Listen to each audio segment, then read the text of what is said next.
enough of this palaver. Let's get the show on the road. Is it Whip 'em Out Wednesday? Oh, it is. We got to get that wow thing going again. Where are we? Well, when summer starts, sometime around maybe August or September, here in the New York area anyway. You were bitching about that yesterday, but I got to tell you, I'm disgusted. the last couple of years we went from winter to summer, and I hated that because I'm a big spring guy. I like the spring. So I don't mind that it's slowly developing into summer. I really don't. You know something, though? You're all about the heat. I like the heat. You want in. You want all in right away, right? I like the heat. I like, summer. And the reason is that it's going to seem so fast.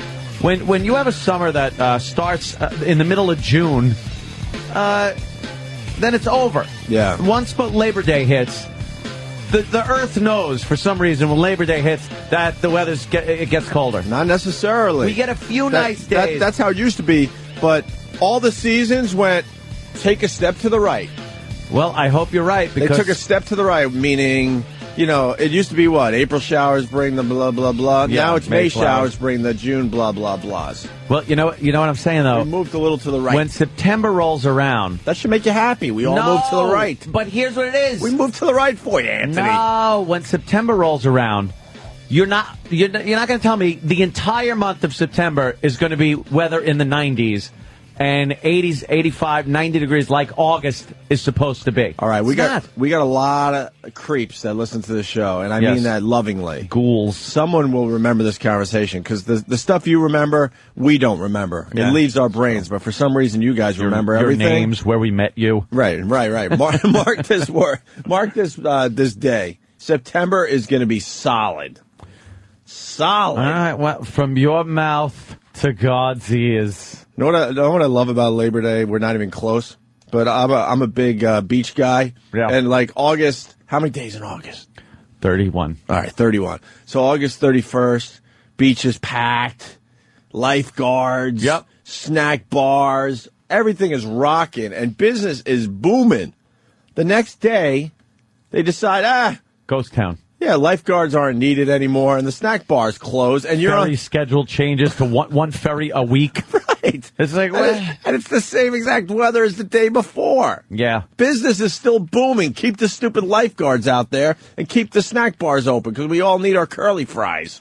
If we had more than 2 days in May that were nice, it might have been a little easier for me here. But it's like now we're driving in today. It's pouring rain. I listen to the weather forecast. Rain, rain, rain. Maybe by the weekend we'll get this rain out of here. Rain. I've had it. I have had it. Yeah, absolutely. Hold on. You know what? I heard this is true. Let me go to Tom in Huntington, New York, It's Anthony. an eyewitness. Tom? What's up, boys? Good morning. First phone call. What do you got? I just wanted to say, Opie, congratulations on your French doors at F.H. Riley's. We don't look like a tavern anymore, my friends. Really? No, not at all. That was affecting the business a little bit because my brother is an amazing chef. Most people will agree with me that F.H. Riley's does very well, but the problem is from the outside it looks like it's a pub.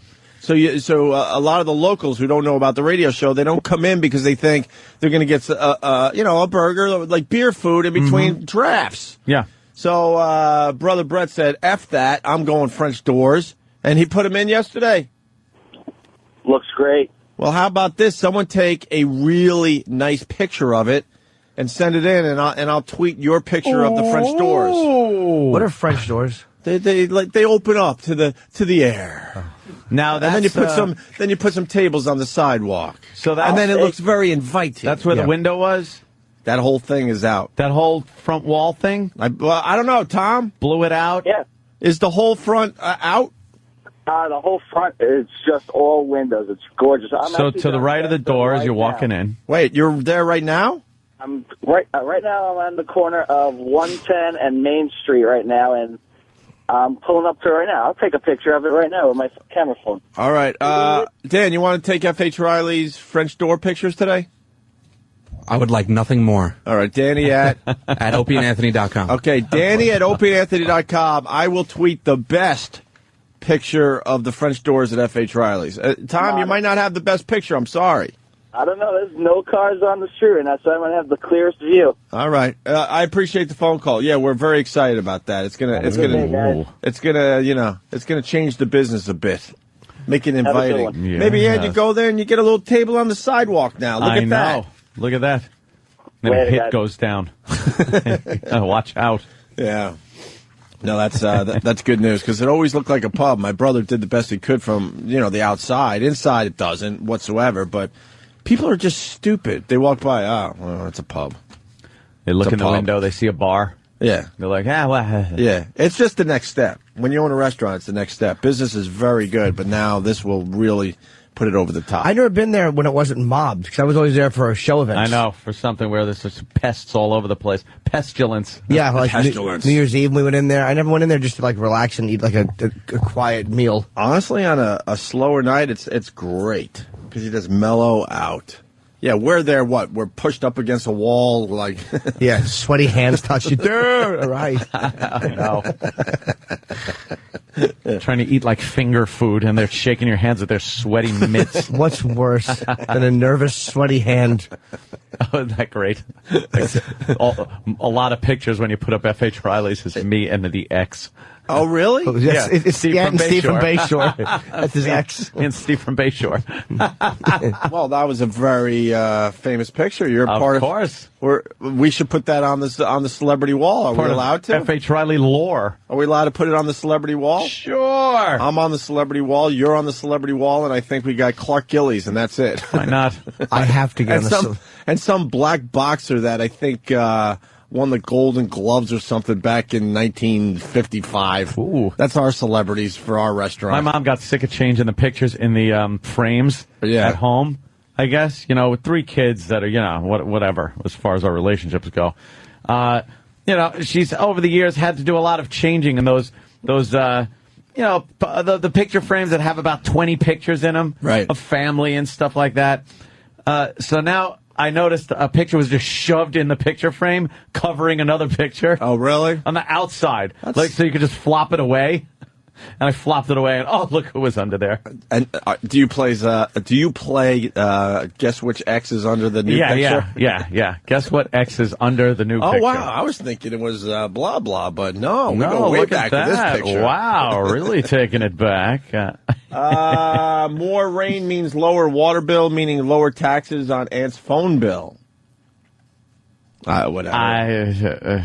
The massive tsunami changed all the weather by shifting the Earth's axis. Oh, is that what happened? It shifted our axes? I guess. All right. I just want summer. That's all. Thank you. You're not getting it today or tomorrow, right? A little weird rain showers in the New York area? Getting awful rain. Remember when we used to... There was a listener who did weather for the entire country. Or all the cities we were syndicated in. All right. Yeah. We got to bring that back. That was hilarious. The guy ran through the weather of like 25 cities within 30 seconds. Wasn't that to deal with that douche in Chicago who wanted local, someone who loved local radio? I kind of want to bring that bit back. It's pretty funny. Just key cities around America. Did really that guy fast. just send that? He sent it already? Let me see. I have not seen this yet. That's how it looks now. It looks nice. That technology is amazing. You know what? I say we could get a better picture than that. Was that Tom? That had to be somebody else. It came from. Hold on, sorry. Came from a cell phone, so there's no name. All right, I'll tweet that. That's the new look of F.H. Riley's. What do you think, Ant? I like it. Yeah, absolutely. I like that. It doesn't look like a pub anymore, and that was one of our problems. And you open those up when summer hits? And you get a nice breeze. We'll throw a few tables on the sidewalk. You see that white door to the right? Yeah. Oof. What's up with that? That guy was an asshole. Why? Oh, and he was an asshole. Oh, boy, was he an asshole. Well, there were rumors that he was, tapping into my brother's stuff, so he got free electricity and water. Oh, hey, that's nice. Just something you got to deal with when you're a business owner. Can he paint the door to look a little more wood-like? And he won't let you paint it? I don't know. That's a good question. That's just like... that's just the first step, because then the doors coming out, and it's going to be more French doors over there. Oh, And the then- main door, right? Yeah, I don't even know if I should tweet this picture because that's just the beginning. Because then he's painting the whole thing, a brand new work sign. in progress. Yeah, work in progress. All right. What's going on with the airplane? Oh boy. How many survivors so far? That doesn't look good.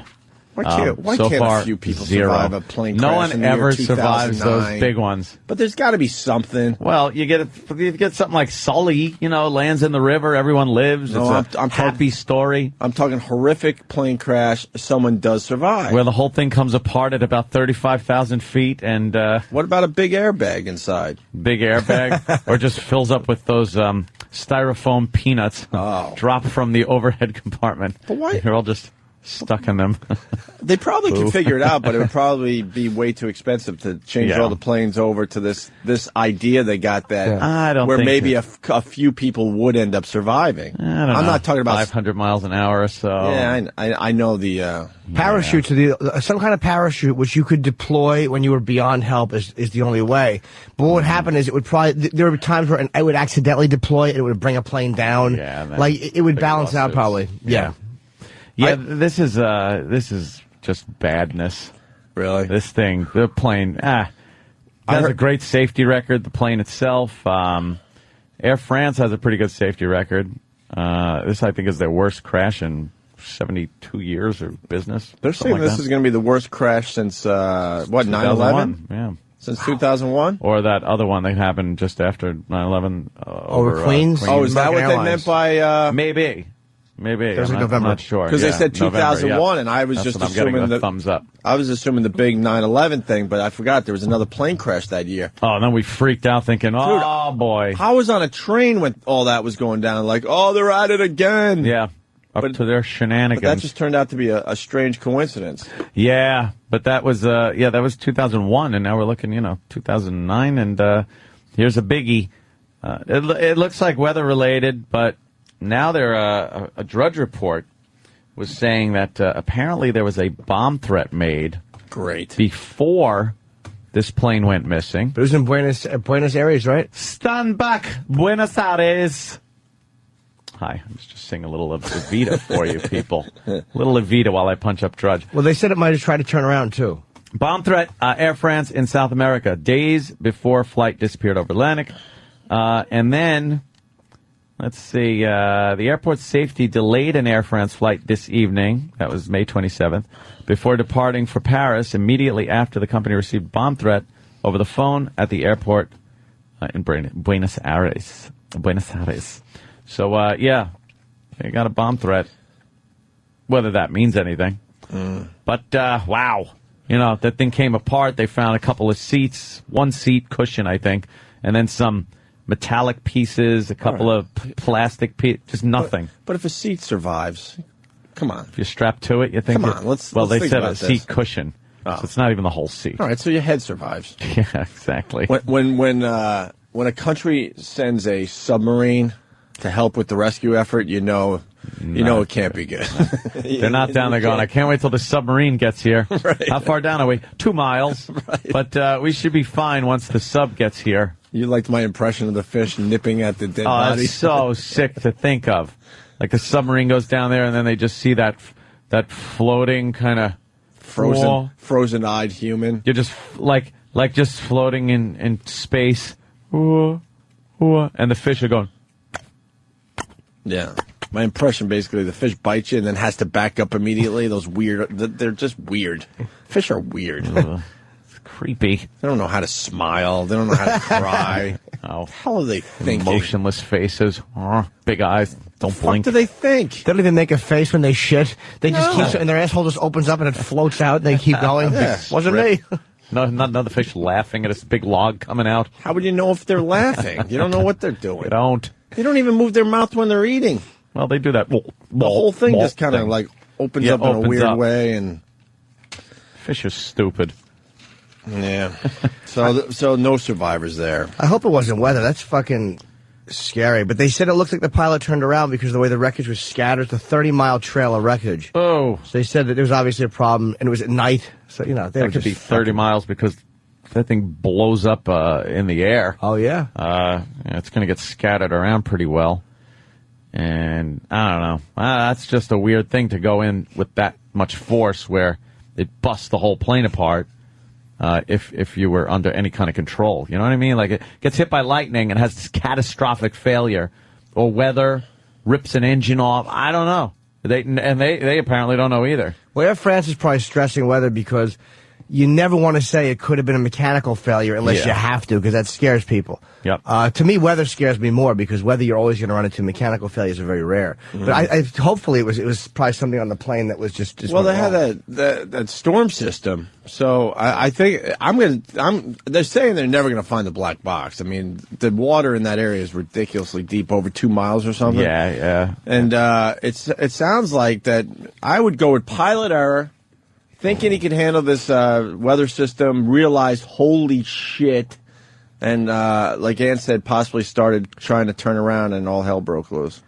Oof. Like, there's no way we're going to be able to get through this. How fucking horrifying that must have been. The people, because you're out of radar contact at that point. Like, they use some weird technology. Like, you're not even in regular voice contact with the people, and there's no radar tracking. Oof. So, because they were in some weird place between West Africa and Brazil. You flew to Iraq, right? Yes. I flew to Athens once, and what freaked me out was when we were over the ocean for, I don't even know anymore, hours, like 6 to 8 straight hours, you're looking down at water. That horrified me like I've never been horrified before. Like, when I hate flying, but when you look down, you see land in some bizarre way in your mind, you're like, all right, well, if there's a problem, maybe they can figure something out because there's land. They can land somewhere. At least they're going to find, like, a piece of me. Or something. I don't know. Something for the family. Logically, it probably doesn't make sense, but in your brain, it helps a little bit, right? Yeah. But when you're over that water for 6 to 8 straight hours, just looking at the ocean, I can't explain to you. Depending on a couple of turbine engines. Right. Keep spinning. I can't explain the anxiety I felt going over the ocean. I as soon as I saw land, then I felt immediately better. But you could still crash, obviously, right? Well, yeah. But you see you kind of see that the waves are like a little different than like, flying down to Florida where they go out off the coast just a little bit. These are deep ocean waves. Right. Just It's like, you got to be kidding. We're counting on these engines. Even if there was a miracle and you lived, you'd just be that guy stuck in a perfect storm in those giant waves just in the middle of nowhere going, this is great. That's one question I'm going to ask God. Out of all these plane crashes, how many people actually survived and then were eaten by a shark or something? Or drowned. 32. Do you think that happens, though? God will tell you 32 people. You think some of these people survive, but they're paralyzed or something from the crash and go, holy shit, I just survived something unbelievable. No one will ever know because now I have to drown to death. Yeah. Or, wow, there's a shark that decided I'm lunch. It turns out there were no survivors. That's what they'll say. It turns out there was no survivors. Meanwhile, it's like, no, I survived. It. I survived the initial impact of this thing. And then a shark bit me in two, bobbed up like a top. You can't find anything that gives a fuck less about you than the ocean. You can't, right? You can't find a harsher place to have a problem than the middle of the ocean. God damn, that is a frightening place. You have nothing. There's no recourse. So why can't we just put floaty things out there? Just in case. All over the ocean? Liberally out there? We're humans. Let's start putting floaty things What out a coincidence if one of their break in case of emergency, break glass, where there's life preservers and stuff, and you just happen to crash there. The oceans are giant. They're just so huge. You've been on a cruise ship, obviously. Yeah. You go on a cruise ship and you feel like, oh my God, this is huge. This is a mall. This is whatever. Yeah. And then you see that same cruise ship, especially if you're flying to like Miami or Florida. I know, they're all over the water, and you're like, that's a cruise ship down there? It could just go bloop and be gone. And then you start looking to the left and to the right, and the massiveness of the ocean at that point, you're like, oh my God. Oh, you got to be kidding me. Yeah. You got to be kidding me. It's a scary place. They also say that when they fly over the ocean, they're supposed to be 5 to 10 miles separating planes, but because they have no radar contact, they do it where it's like 80 miles separating them. So there's plenty of room to fucking make mistakes. Yeah. Because they can't see each other. Yeah. So the whole time you're flying, you're just like, please nothing hit me. Please nothing hit me. It's comfortable. Speaking of flying, You guys check out dig.com from time to time, I'm sure. Mm-hmm. Go to dig.com. They have they have this video. It could have been better, but it shows you every flight in the world in 72 seconds. Oh, yeah, I've Did seen you see that yet? Yep. I think it was Dig.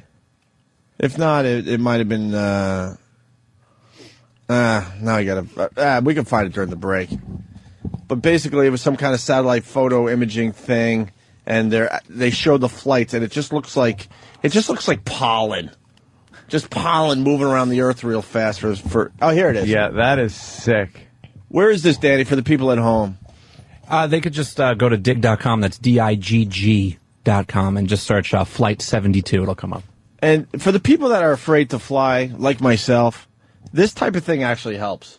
Because you realize when you're flying, you're one lousy dot of all that. All those dots. Look at that. Look at it. Looks like the tides, yeah. Yeah. You could see that stream going from Buenos Aires to... what does it look like, Ann, for the people not... It looks like bacteria Yeah. eating the planet. Right. Look at all those... Wait, what is the yellow though? Is that like Those are all the flights, Jimmy. But they're not plane headlights. How do they get? What does the yellow represent? That's what they. I think that's each individual aircraft is a speck. Yeah. And what is the title, Danny? It's each Look at the every United flight States. and video shows every flight on Earth in 72 seconds. So is this in a day? Or is this 72 seconds of real time? No, it couldn't be real time. Okay, yeah, It's over a 24-hour period. Oh yeah, because the dots are moving too fast. Look at for it how. to be Look at the real time, United obviously. States. Like the United States is just completely yellow, Covered. And then look at Africa. No one wants to go there. 3 flights. Yeah, no one cares. All leaving. That's one day of flying. Look at all the planes coming out of the U.S. there now, One going over to day Europe. of flying. Isn't that unbelievable? Yeah, that is amazing. Go to dig.com. and you It's just worth got to be checking on out. a dot that makes it. That's, You just got to be on one of those specks that get from that's point A what to I'm point B. saying, my friend. That's all I think now. And in one that lousy day, dot. And one day, and a lot of the days, One day. nothing happens. Most days, all they those dots make it. Every dot makes it. Isn't that amazing? That's why the statistic that I read a few years ago, where if you were to airline travel, if you were to randomly board a plane every day, Yeah. it would be 29,000 years before you were in a fatal crash. Numerically, that's how it works out. Mm-hmm. It obviously. But we don't live that long, Jimmy. No, we don't. Most of us Oh, don't. that's silly. Occasionally with exercise, You can get up to 28,000. 28,005, and then people tend just to give up. And say, you know what, enough of this crap. I thought life would get better. It's the same old shit after 28,000 years. How scary is it to be one of those little yellow dots in the bottom left piece of the screen? Like, just there's no one within Oh, I know. 500 miles Yeah, of You Yeah. can see some of those little dots. They're in the middle of nowhere. Just going to what, like Manila? Yeah, from Greenland to Manila. Yeah, Greenland. Who takes the Greenland to Manila flight? No, there's 4 guys on the plane every time it goes. And they say, you sure you want to do this before they take off? Yeah, I want to go to Manila. That's a pretty cool little imaging thing there, I think. Yeah, You realize how many pretty people wild. aren't thinking about you too. Like when you look at flights from like Australia to Africa or all these other places in the world, you realize Yeah. those people have complete lives, and none of them know I exist. Yeah. You ever You. You know what I'm It's all saying? about you. Yeah, exactly. They don't give a fuck. You No. ever think, and Danny's the king of the internet. Danny is probably one of the best surfers Is he? I've ever met in my How was he life. crowned? Well, I mean, King of the internet. you don't have to be. Look, you just call yourself a king of something, and And people. that's how it works? Yeah.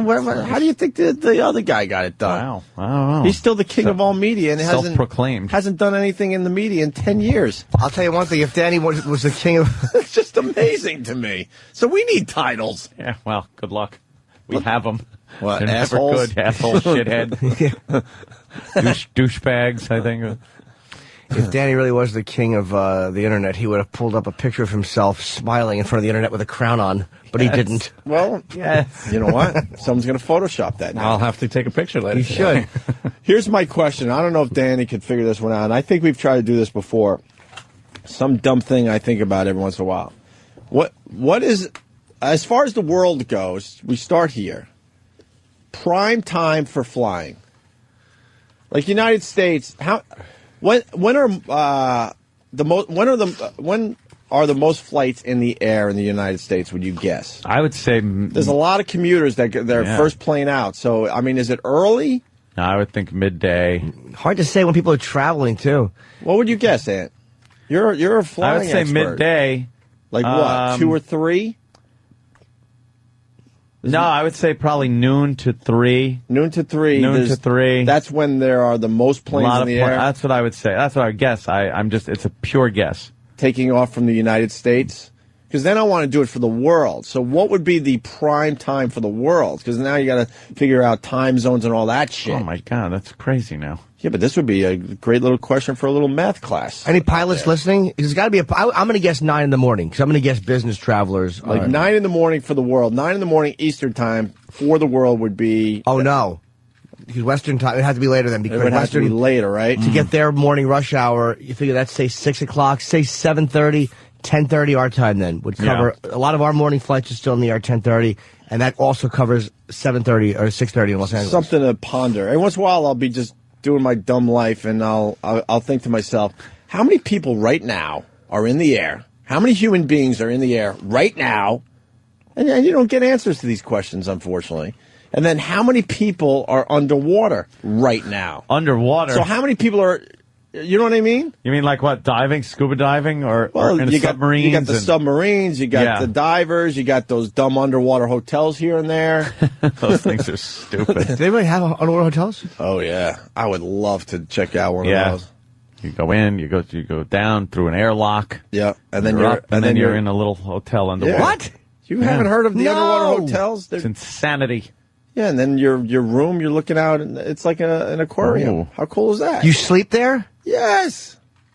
I don't think you're down that far. But you're underwater. It's kind of like Disney, where they make believe you're, 1 mile, 10,000 leagues under the sea, and you look up and you see people walking around.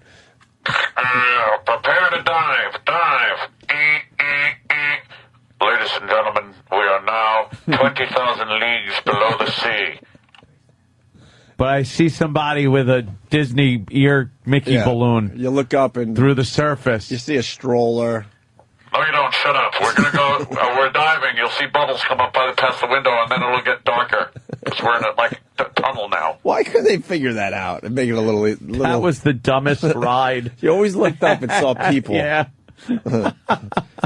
But I don't know if there's a place to go to figure that answer out, but I want to know how many people are in the air, prime time flying for the world. Mm-hmm. How many would you guess? Tough question. How many people are up there? Well, it's... Holy shit, you saw those specks. How many specks were we looking at, you think? You couldn't Thousands. even see them. They turned into just solid colors.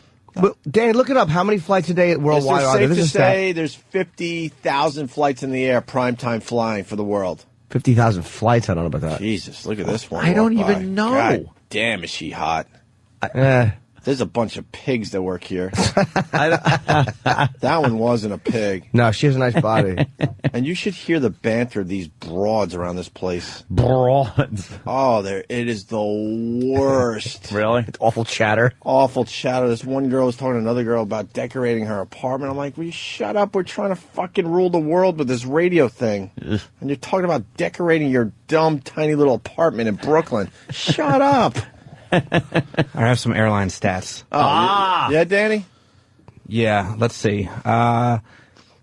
According to some research from 2000, Wait, commercial airlines... Hold on. Let's guess.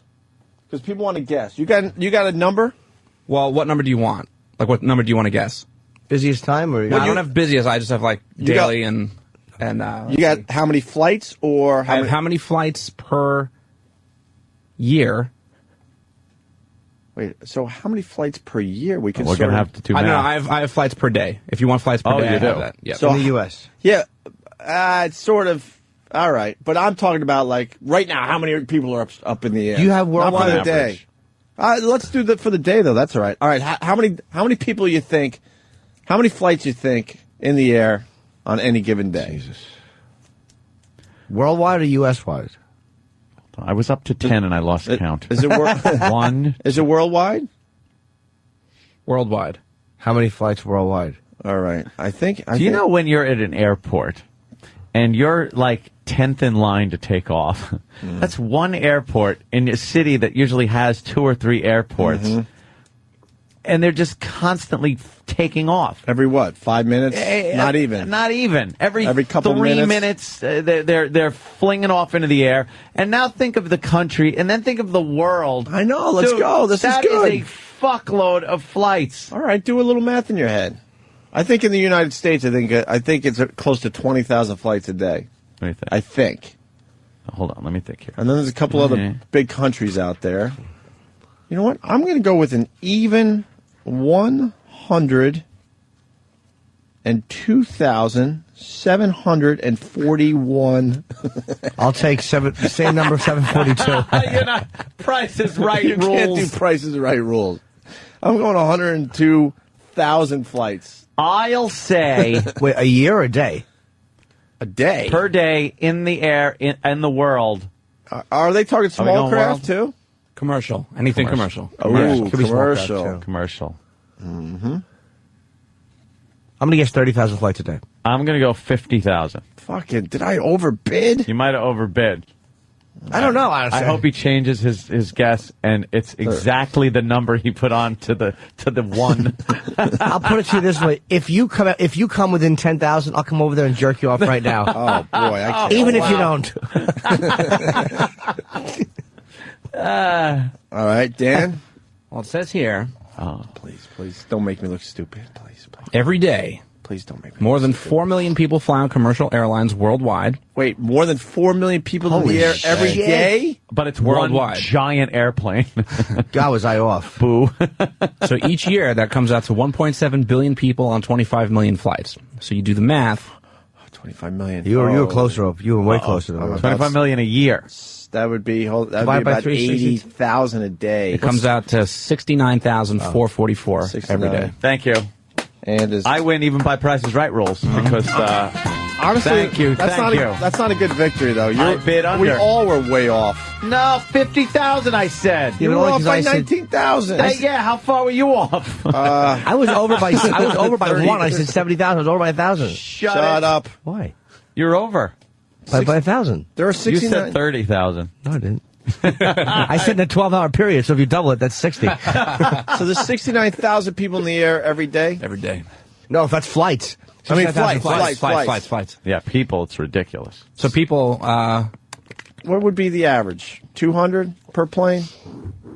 Depends. Because there's a lot. There's Nah, more or not less. that many because- all right, 100 and I would say maybe say 105 maybe because you have bigger planes, you have a lot of commuter planes. safe to say we're pushing 700,000 people in the air every day. No. Is that about right? More than that. Maybe more. Yeah. Somehow, I would think it has to be more. Picture going through an airport and getting on the plane and the announcements and the blah and all the shit and Just buckling seeing up. all those people. There's 68,000 more times that's happening in the world Yeah. before the next day comes. We're taking off. We're the same shitty pilot voice. Yeah. Wow. And people aren't at the airport to hang out. They're going places. So everyone you see in a crowded airport is fucking going somewhere that day. That's a good Or point. they have just come in from somewhere that day. So repeat that, yeah, in every fucking airport all over the world. That's a lot of goddamn people. How many people, Dan? 18. I was reading something else. I have no I'm going to idea say what you're talking 18. about. I think in the prime. I think you're pushing almost 100,000 people in the air. Prime time flying, Yeah. right? Do we have the underwater stat? How many people are under? It might be harder to find since there's like confidential military records of submarine personnel. Yeah. All right, Underwater. How many people are on the moon at any given moment? I and then will we got say the zero. spacemen. Yeah, how many people are in space? Let's say hi to Eli in Philly. Eli. Good morning, guys. I do have some underwater stats for you. As of right now, I can guarantee you at a bare minimum, there are 268 people underwater. Oh. See, that's an Air France Oh, joke. Very God, clever, Sam, though, too my friend. soon. No, I like Eli's joke. That's very clever. He's guaranteeing. Oh, guaranteeing I would at take least. that bet. Bust it out, boys. See ya. You know, that's not Morbid, bad. dark sense of humor there. Let's go to, well, Kevin from Connecticut's got the answer. The answer, a fuckload. Yeah. Rudder from New York. Yeah, there's around 500,000 if you use all the private planes. 500,000. If you add private planes in? Yeah. How could yeah. that be that many? Wait, 500,000 in the sky at one time during primetime flying? A day, I'm Yeah, guessing. 500,000. Probably a day. For the whole day? All right. Thank you, sir. This guy runs out of steam quick, doesn't he? Yeah, he really does. I actually found a website that graphs real-time air traffic. Oh, wow. Believe it or not. And I according believe to it this, because you're the king of the Yeah, internet. Why would you lie about that? That is your title now. if you could, We learned that. Just give yourself a title All right. and everyone buys into it. Yeah, I even though know. you don't do anything. Sam calls himself Prime Time for no apparent reason. Exactly. He's not true. prime time. We're on in the morning. Exactly. Yeah. How the fuck is that prime time? 2:15, Sam. Right. It looks like right now there's about 1,200 flights in the air over the United States. Right now. Right now. Just over the United States. Only Yep. 1,200? That's a lot of flights for right now. Yeah. It's not even 7 in the morning yet. I want a lot. Look at the West Coast right now. It's fucking Yeah, it's still it's Yeah. the red eye. You're taking the red eye. 3:45. Yeah. What's the busiest time of day? It doesn't, well, Can you sit in front of that until tomorrow and just give us? Just study it. Yeah. I want you to know it by heart. Do you know how many shits are being taken in midair right now? People do 1,000 flights. At least, let's just say, at least 600 of them. There's at least, let's say, about 700 shits being taken at 30,000 feet. All right. High altitude shits. If you want to go there, I was in a room recently just bored. So I was thinking to myself, how long would it take to fill this room up with loads? I really thought that. With cum? Yeah. I don't even know why. Like on a worldwide basis, or just how long? Yeah.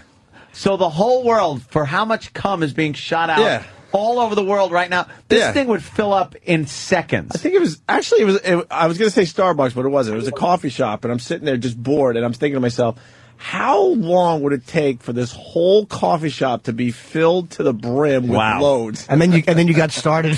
Just started jacking. Get going. Police arrested him, and he said he was trying to fill the place with cum before lunch. Get moving on that. If all of a sudden something happened in this world that was really weird, where everyone's splooge converged and started down that hall, how long before a tsunami of splooge hit that window? I think It behind would it? have to be so fast. I thought it did, but it was just an executive.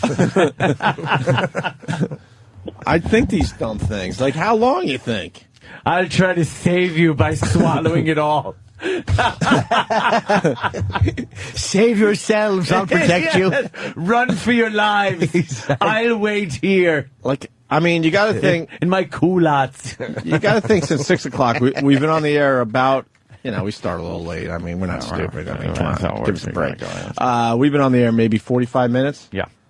How much fucking cum would be in this room by now from the world coming? I would say you'd be swimming in it. You'd be Really? You'd be treading cum.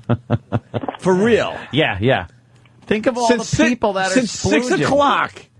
That's how many people splooge around the world that we would be swimming in cum already in this cubicle. No. Think of it this way. All right. Here's a good way to maybe get Hold on, Megan. a fucking vague idea of it. How many children are squirted out every second on this globe All right, pretty much in the whole world? Pretty much.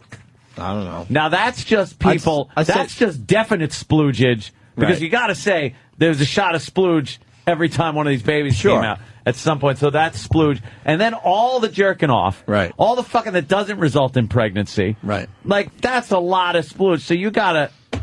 How many times out of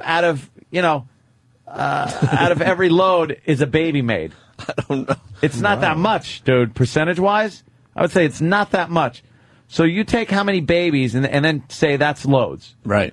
How many babies are born every? But then you got the look at people- us stats. How many babies are born every minute in the world? Danny.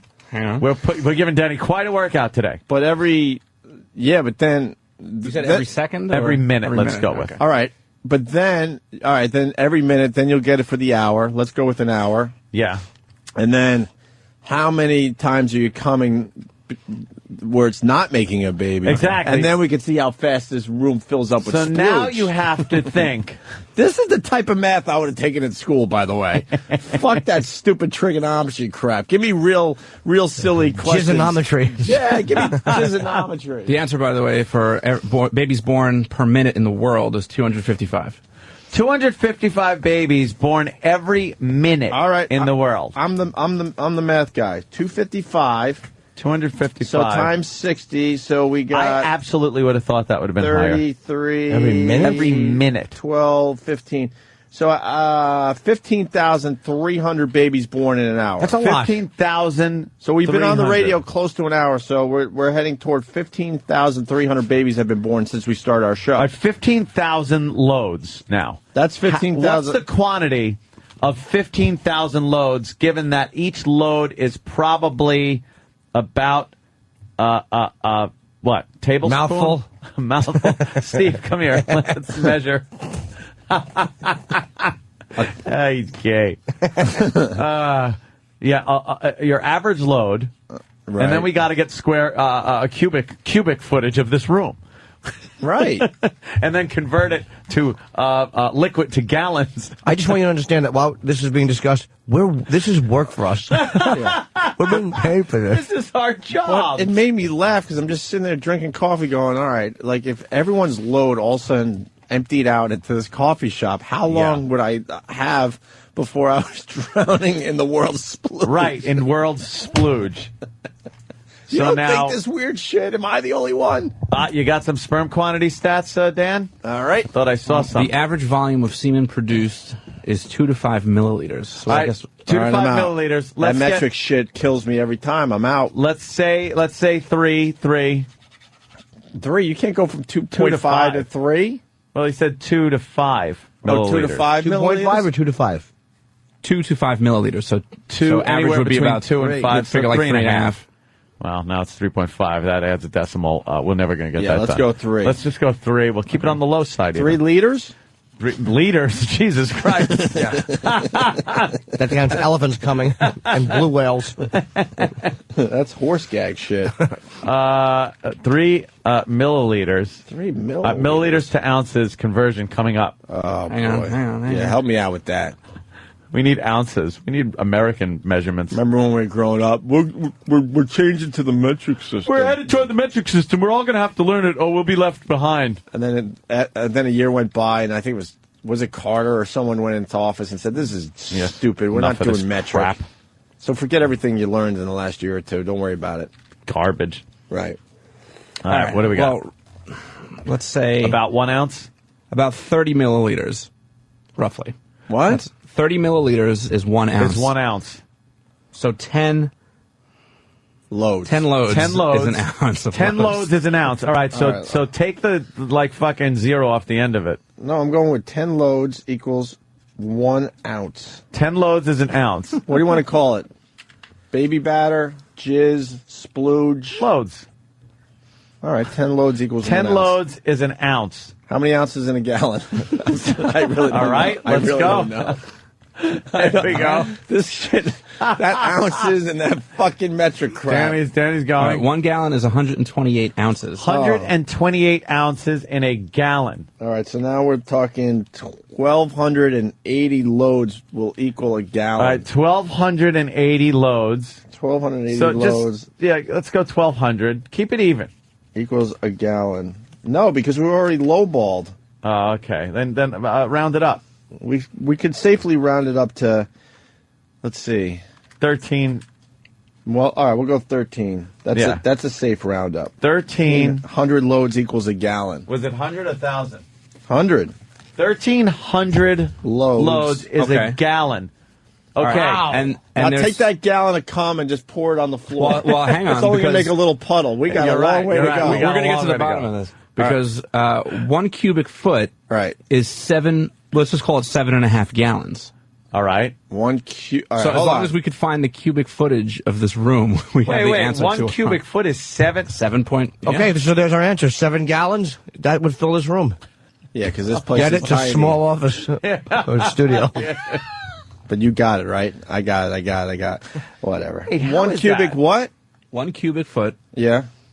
Equals. 7. Well, it's 7.48. So let's just call it 7.5 Got a gallons. 10-gallon fish tank is about 7.5 gallons? Yeah. 1 cubic foot is 7.5 gallons. All right, we're good now. All right, how do you figure out the cubic feet of this place? Well, what's next? We have to measure from there to there, there to there, Do we have a ruler? times it, and then we'll get the floor space. Then we got to go up the wall to the ceiling, Right. And then multiply it by that. All right. We can get that. We could do this. Let's get the blueprints because there's obviously dimensions. We could do this, I'm telling you. Walk it off. Who's got a... How about Kenny's big, perfect 12-inch feet? We're looking at an 8-foot ceiling. Get here. Kenny in here. Is this 8 feet? Yeah, we're looking at an 8-foot ceiling. I'm eating egg That's whites, pretty by the way, as we standard. talk about this. Yes, It's fucking disgusting. delicious. You know what? I'm 6'5". There's no way this You're is 8 not. feet. Oh, 6'5". Sit down. Sit down, Fred. Kenny, how big are your feet? Fred, he's got this. Oh, you got we'll that. Go here. All right, we and then got a we'll tape now it's an measure. odd-shaped Yeah, room. it's fucked up. But we're gonna have to, we're we're trying to figure out how long it would take the world to come in it. It doesn't matter if it's odds. We're guessing. Yeah, it's a little fucked up because we got a little angle thing happening. All right, Ant, what do you got over there, Ant? No, you got to move that thing. That's all right. I All got right, it. all right. We're looking at how many feet? 19, 20 feet 20 feet. Wow, our old 20 studio feet. was about 100, by the way. by. Thank you, Sirius Don't XM. cut yourself, Jimmy. 20 feet, 20 feet by. What the hell is that? 17. 17. 20 by 17. Do I have to times that? Yeah. And then by. But it's probably 8. But you do it this way. Here's how we do it in the trades. See, that's how you do it in the trades. Yeah, I see that. That's 8-foot ceiling. Oh. All right. I guess I'm not 6'5" then. Fuck. I must be taller. So 20. All right, now what do? I have to 20 times times 17. By 8. And then 20 times 17. and then times 8? times 8. All right, let me. cubic feet. And I that got gives it. you cubic feet. I got it. I don't need none of that. Yeah. So we got 340 times 8, I think, right? 0, This is so stupid. It certainly is. 32. I'm a math 27. whiz. How much cum in a gallon? Ridiculous. I think we're looking at 2,720 Yeah, cubic feet. Okay, let me do this without a calculator. All right. And then 1 cubic foot is 7.5 gallons of cum. Oh, they're both working feverishly at the. Dr. Kaku would be so Oh, proud of you. Hold on. You got it? Yeah, I got All right, hold on. Like little tadpole 30, people. 10, 13. Now Time is a river of I semen. go over here. 14. Let's say you're eating pudding. 50, 14, 19, 0. Do you got 0, 0 so far at the end? Yes. All right. Do you have another 0? It's in there somewhere. Look at Do you have 3 zeros at the end? No, not 3 zeros. I do. Uh-oh, someone made a fucking joke. Anyone have a mistake. calculator? Someone used a calculator and someone didn't. Uh-oh. Then a 4, Oh, boy. There's a 4 in there. and then another 0, Yeah, I think you might have. and then a 2. Yes.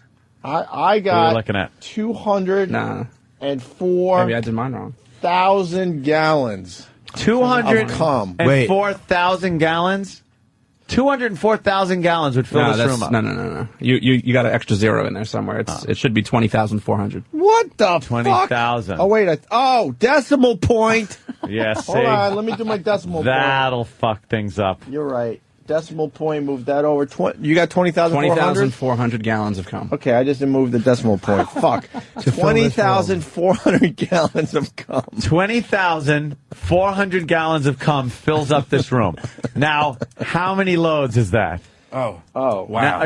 Now we need the load factor. Well, that's what we were going for. Well, 10, So, 10 loads equals an ounce. Now we're back to that. Wait a minute. Wait, this room is 20,000 gallons? That doesn't seem right, is it? Wait, a gallon. It does. Oh, yeah, 10 times 2. All right, wait, a gallon is 1,300 loads, right? So we Okay. go back to that. Now multiply What? 13,000 by how many gallons is in this room. What? Oh, Yeah. I see what you're saying. So 1,300 1,300 into 20,400, I believe, Times right? 20,000. times. Right. All right, I can do that without At 1,300 times 20,400 times 1,300, I 100. think. Wow, that's I actually could do this. this Watch. is a lot of fucking loads. 0. Why is Mars's son sitting over there? Who are you? Oh, okay. I don't know. What do you got, Dan? My brain just exploded. I'm working on it. Give me one. Oh, Danny's sec. got the calculator up. Let's see. We got to figure it out because it sounds like it sounded easy at first. So, all Now right, it's look, a lot of loads. There's going to be 1,000. It never sounded easy. 1,000. How much cum in a room? 1,300. We're getting to the bottom of it though, Okay, which so we'll is do good. 1,300 in a gallon. Oh, those egg whites. And there's- 1,300 loads in a gallon, and we're up to 20,400 and well, yeah, but we got to gallons. divide that by 3 Why are we dividing? Why are you dividing? We're We're not not crazy? splitting it between us. because we're trying to find per load, right? We're Per trying to load. find people. No, we're trying to find Yeah, how people. many. No, people, right? Is that what we're saying? 20,004. All right, let's think. Get gallons 20,400 gallons first. of cum. Right, 20,400 gallons of cum. Right. And we're saying that there's 13. Just do gallons. 1,300 loads in a gallon. So that's 1,300 people per gallon. So you have to do 1,300 times 20,400. You know how bad that would smell?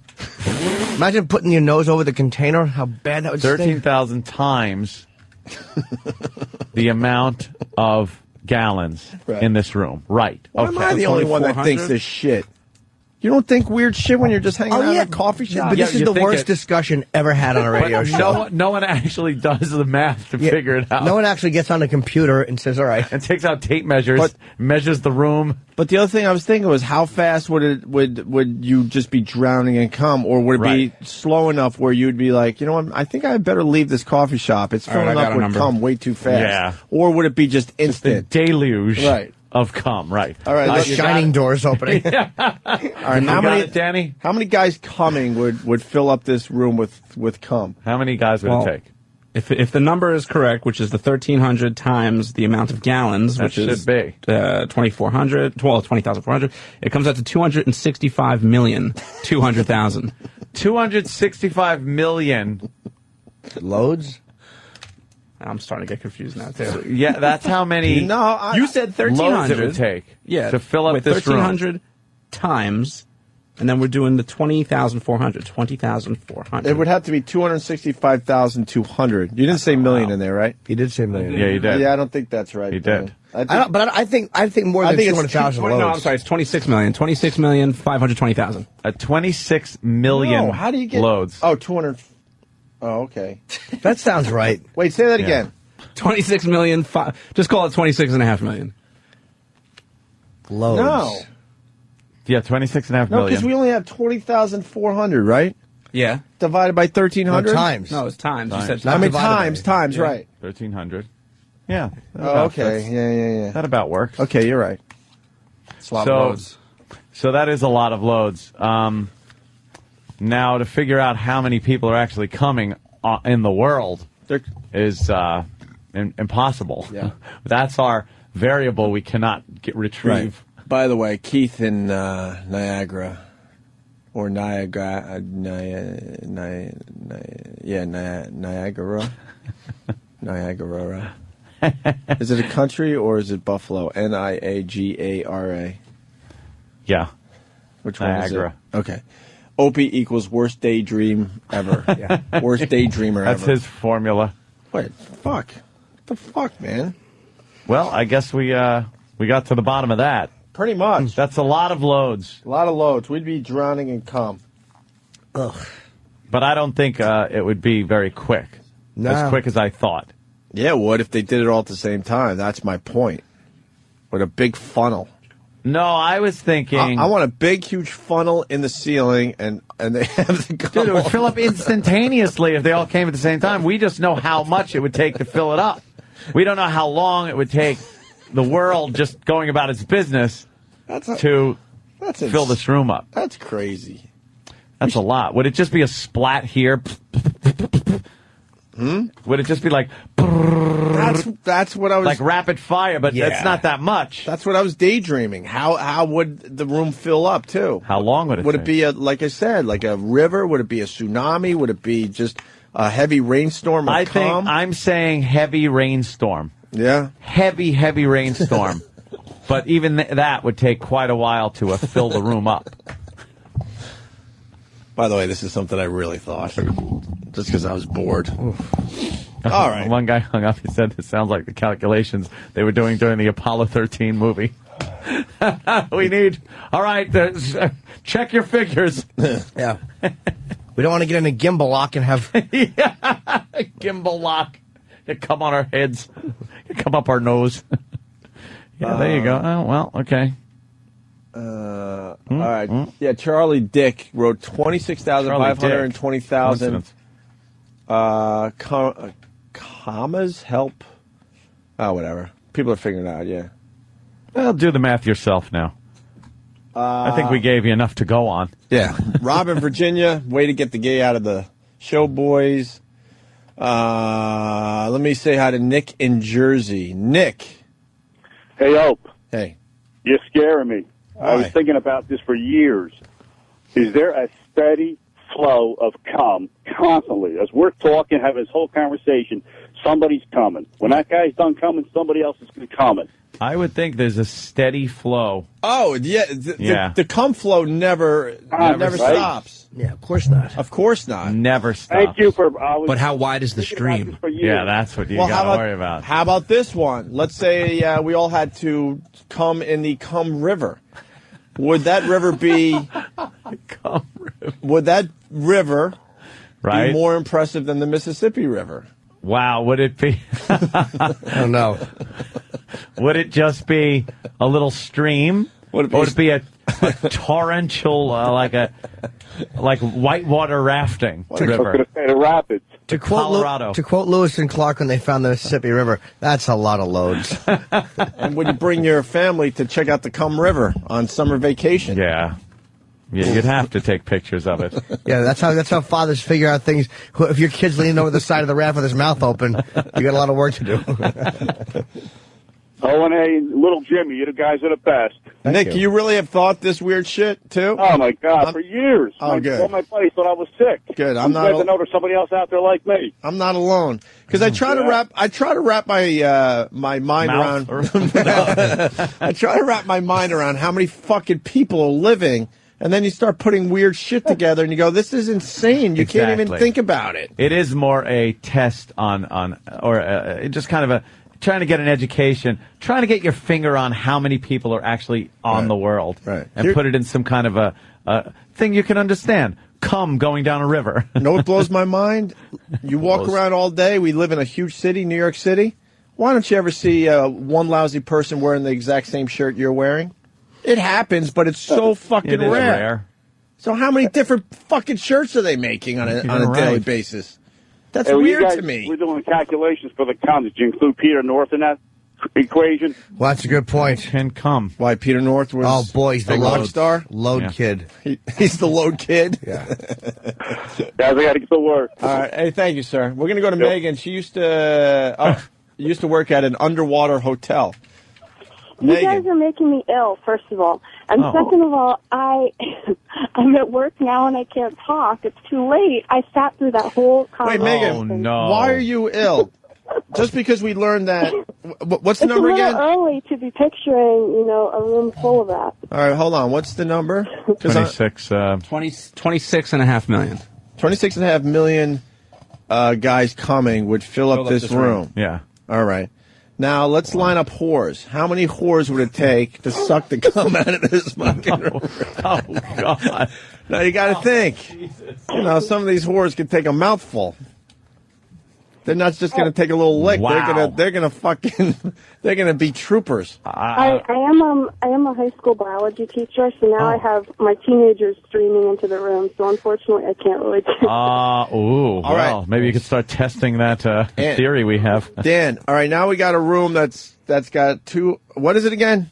I got to write this number down. 2 million. Wait, what?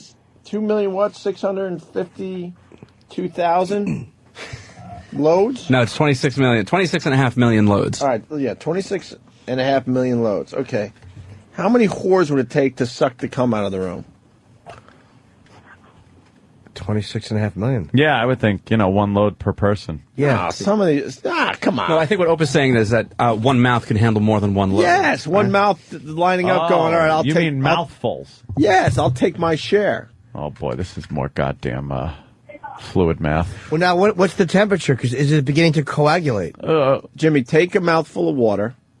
I don't want to be the guinea pig. Like an average mouthful of water, not until you're Okay. And then spit it into something, and we'll see how many ounces that is, and then we'll divide that by all the loads, and we can find out how many whores it would take to get the cum out of the room. Got to clean up the fucking cum after your experiment. Yeah, but that doesn't count the stuff that'd be stuck to the walls behind the computers. Oh. All right, Megan. Yes. You worked at an underwater hotel. What's that about? And where was it? Underwater. Was in Orlando, Florida. The Atlantis Hilton. Look at this yacht. Look at this Amish bitch. What does she do here? Oh, I don't know. I don't know, but her ponytail's swinging back and forth. Look how long the skirt is. What the fuck you doing? She got long legs. How can you tell? The skirt's long. That's what? It's one of the Martha girls? Will you shut up? You said that right into the microphone. So? Kenny thinks whispering, Doesn't pick up by the mic. Hello. Hello.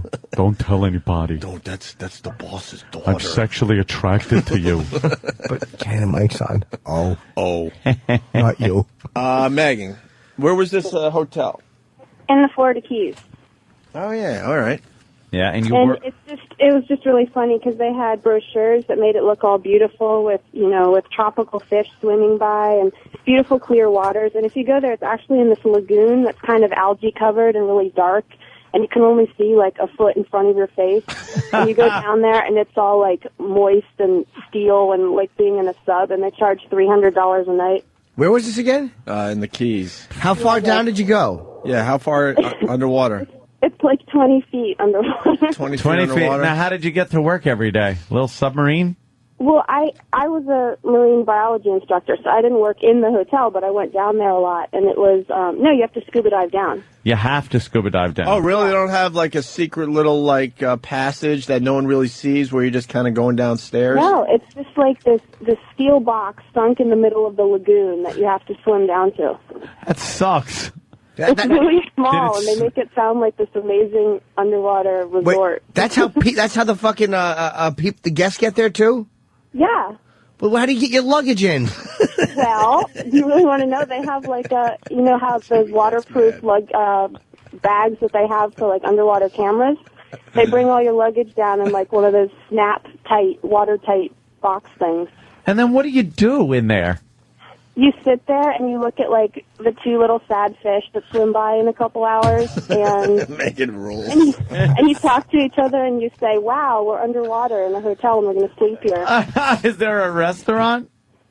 No, the guy who's like this one guy who takes care of it, and he's like this crazy old guy with a white mustache. He swims down and he cooks you this little meal. Like he brings down his raw steak in the watertight suitcase, and he cooks you a little meal down there. And like what, a hot plate? Yeah. And how do you breathe down there? Like, how do they pump the fresh air down there? There's actually like tubes that go down. Like you can see the tubes and you can see the bubbles going down to it if you're on the side of the lagoon. Right. I think we're seeing it here. They're called Jules Undersea Lodge. Yes, that's all right. We're looking at a 42-inch window. Wow. Look at that. That's your room? Let me see it. There's a round porthole by the bed, and it looks very green out there. Yes, they make it look great, yeah. How many rooms are in this hotel? It's one little tiny bedroom and one little living area kitchen. Wait, that's the whole hotel? Yeah. It's a one-room hotel? It's like a little box. Jimmy's kidding, man. That stinks. Only one occupant? If you're going underwater, don't you want the whole experience? You go to the bar, you know what I mean? You talk to people, you're like, wow, we're underwater. You're walking down hallways where you can see outside. Yeah. Yeah, if you look at the blueprint, it even looks bigger in the blueprint, but it's just not. It's really like being in a tiny little sub. And they put a little stuffed fish in every picture to make it look cozy. Look at it. Yeah, it is the entryway, the wet room, and that's like not part of the living quarters. Then there's bedroom 1 and bedroom 2, and then common room with microwave, refrigerator, TV, VCR, DVD, stereo. Yeah. I mean, you know, they have all the little stuff, just like being on a boat. Everything's really small and everything's set in its little nook and stuff. This could be the dumbest, worst place ever. Yeah. Ever. Oh, you worked there. How was the pay? Oh, I got paid like $10,000 a year or something. Oh, shit. Jules Undersea Lodge sucks a dick. It's awful. It's horrendous. How sweaty you think your room is? Dude. Just the moisture everywhere. How many tourist farts have been cut in that room that went nowhere? It can't go anywhere. It doesn't vent that. You could fill that up with 8 people's jizz.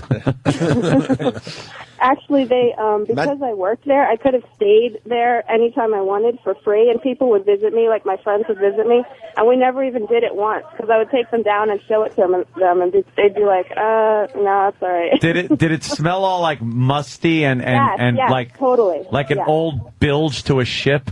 It totally did. It was like dripping inside, and it was all just kind of steel, and That's horrible. $475 a night per person? Per night. Oh, they brought it down. They must not be getting that many people. Wow, per person. So if you want to, you're not going to be there alone. You'll take somebody with you. So you're talking $1,000 per person. You know, there's a worse hotel. You know, right? Yeah.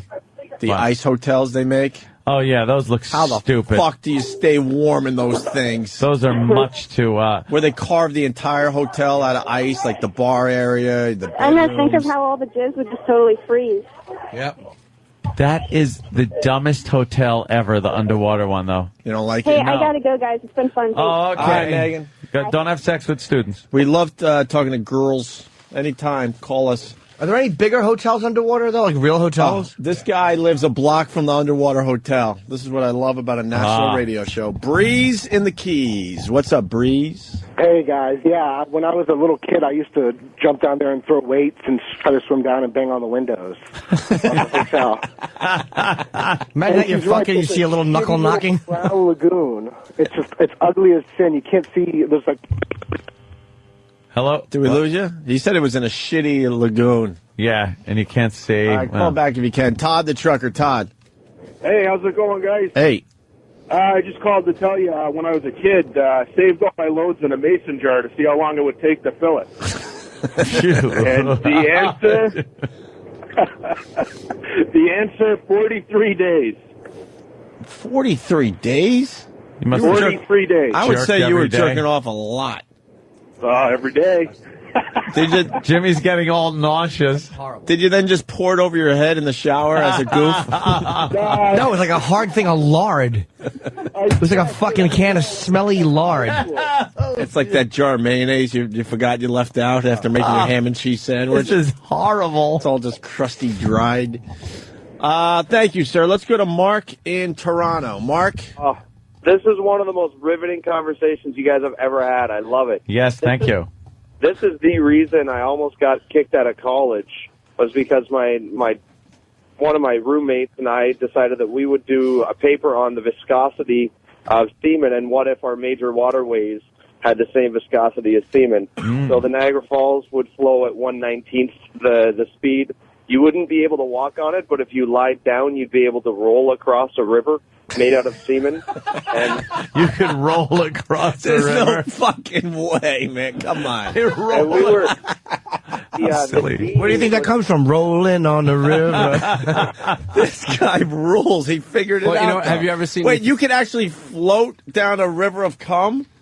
You wouldn't need a boat if you were lying flat, because the amount of surface that your body was touching would be enough. The viscosity and makes density sense. of semen would be able to keep you afloat. Sure. That makes sense. Cum River.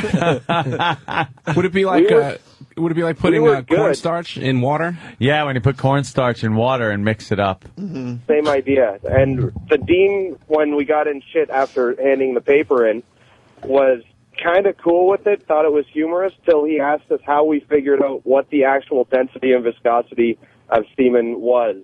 And then we had to admit that we did jerk off in one of the labs and test it at the school. Oh, boy. Oh, So and he had a that's problem with against that, school huh? policy, I would gather. Happy birthday, Jimmy. Peace out, boys. Thank you, buddy. Did you say happy birthday? Hey, where are the white women at? Oh, it's not. Well, set any up. fucking time, sweetheart. All right, hold on a minute. Wow, that one worked out. That guy. Hey, where are the white women at? Uh-oh. We might have lost our clip, Ant. No. Find it. Hey, where are the white women? What? Oh, God. Damn, what happened? But it's our birthday. Only your birthday. Hey, where are the white women at? That is famous clip already. What is that? We're watching a clip of guys running across a pool of water with cornstarch in it. Wow. And it's a weird thing that happens when when it's pressurized like that. It gets very solid. Cornstarch? Yeah. Wait, I'm confused. How deep is that pool? It's very deep. It's as deep as people's hips. No, come on. Yeah, yeah. I don't get that one. They're running on the water. Yeah, they're running on top of water because when they smash their feet down on top of it, if they just stood there, they'd sink. So imagine if the whole ocean was made of with cornstarch. You just had to jog in place to not drown. Yeah, yeah. You could just run around. But then all the fish would die. Fuck the fish. We talked about them earlier. They suck anyway. Yeah, but I like eating them. Love my fish. Fish. That is really cool. Where you want to go? 7 billion people in the world, so the room would fill instantly. Well, that's if everybody was jerking off. Yeah, you got to understand. Some people have to go to work. That guy just sank in it now. I used to mail loads to my girlfriend. You want that call? He mailed loads. Let's go to Jason in Carolina. Jason. Good evening. Hi. Hey, Jason. Hey, boys. This is pre-internet, and that's how we showed love to each other. I would jerk off on a photo or a piece of paper, fold it up, and mail it to her, and she would send me back a dum-dum that she had inserted into a orifice or so, and we would enjoy each other that way. You rock. Fucking pneumonia idiot. Right now he's growing hooves and oinking. We all know what he has. Yeah, really. Pneumonia. Come on. Let's She go. said my loads were brown by the time that she got them. Oh, Jesus. Fuck. You wonder why fucking postal employees are shooting each other. That's hot, ain't it? Yeah, that's No. Take care, boys. All right, Bravo. All right, we got. About the jizz. All right, we're moving on. We gave our equations to a math guy, so All he's right. going to help us out here. Kevin in South Carolina. Kevin, Hey, what's up? I got your calculation using the world's population for how long it would take to fill the room. Okay. All right, if you got 3 billion men in the world, because, that's half the population, minus the children that, of course, don't have any loads, it would take 127 minutes to fill the room. 126. What? To fill that room, 127 minutes. 127 minutes if everybody was... So if every able-bodied because male... every capable guy was whacking off in this room, it In would the take world. just over 2 hours to fill this thing to the brim. Right. Because like Anthony said, some of us have to go to work, and we're not doing it all at the same time. To the tippity top. It's divided up, 127 minutes. 127 minutes. A little over 2. Yeah. All right. So to answer Opie, he would have plenty of time to waddle his ass out the door. Yeah, you could get out. Right. Well, if all right, so now we've been on since 6. We're an hour and 15 minutes, hour and 20 minutes into our show. We only have 40 some odd minutes left to get out of here before Yeah. we would drown in cum. I'd see how You're- far up the you're wall it about would be. You're Wow. about nipple deep right now. Wow. Nipple deep. I want to know when we'd be up at the ceiling going with like jizz getting in your mouth. taking our last breath before we did the Poseidon Adventure swim Yes. to safety. Poseidon Adventure swim. Of course, if you leave Norton alone in the room, it'll only take like another 30 minutes. Why, sir? What? Why? What's wrong with Norton? Nothing's wrong. You're saying because I make a lot of ejaculations? Oh. Yeah, a little bit. Thank you, sir. All right, thank you, sir. I'll accept that. Let's go to Jeff in Jersey. Jeff, Yeah. hey, Hey, what's up? what's up? You called us. Yeah, I just turned you guys on, and you fuckers, man. I'm trying to eat my bowl of cereal. It's cream of wheat. All I can think of is a nice bowl of cum I'm eating now. Jesus. Sorry, sir. Glad we can inspire you. Let's go to Mike in Maine. Mike, Yeah.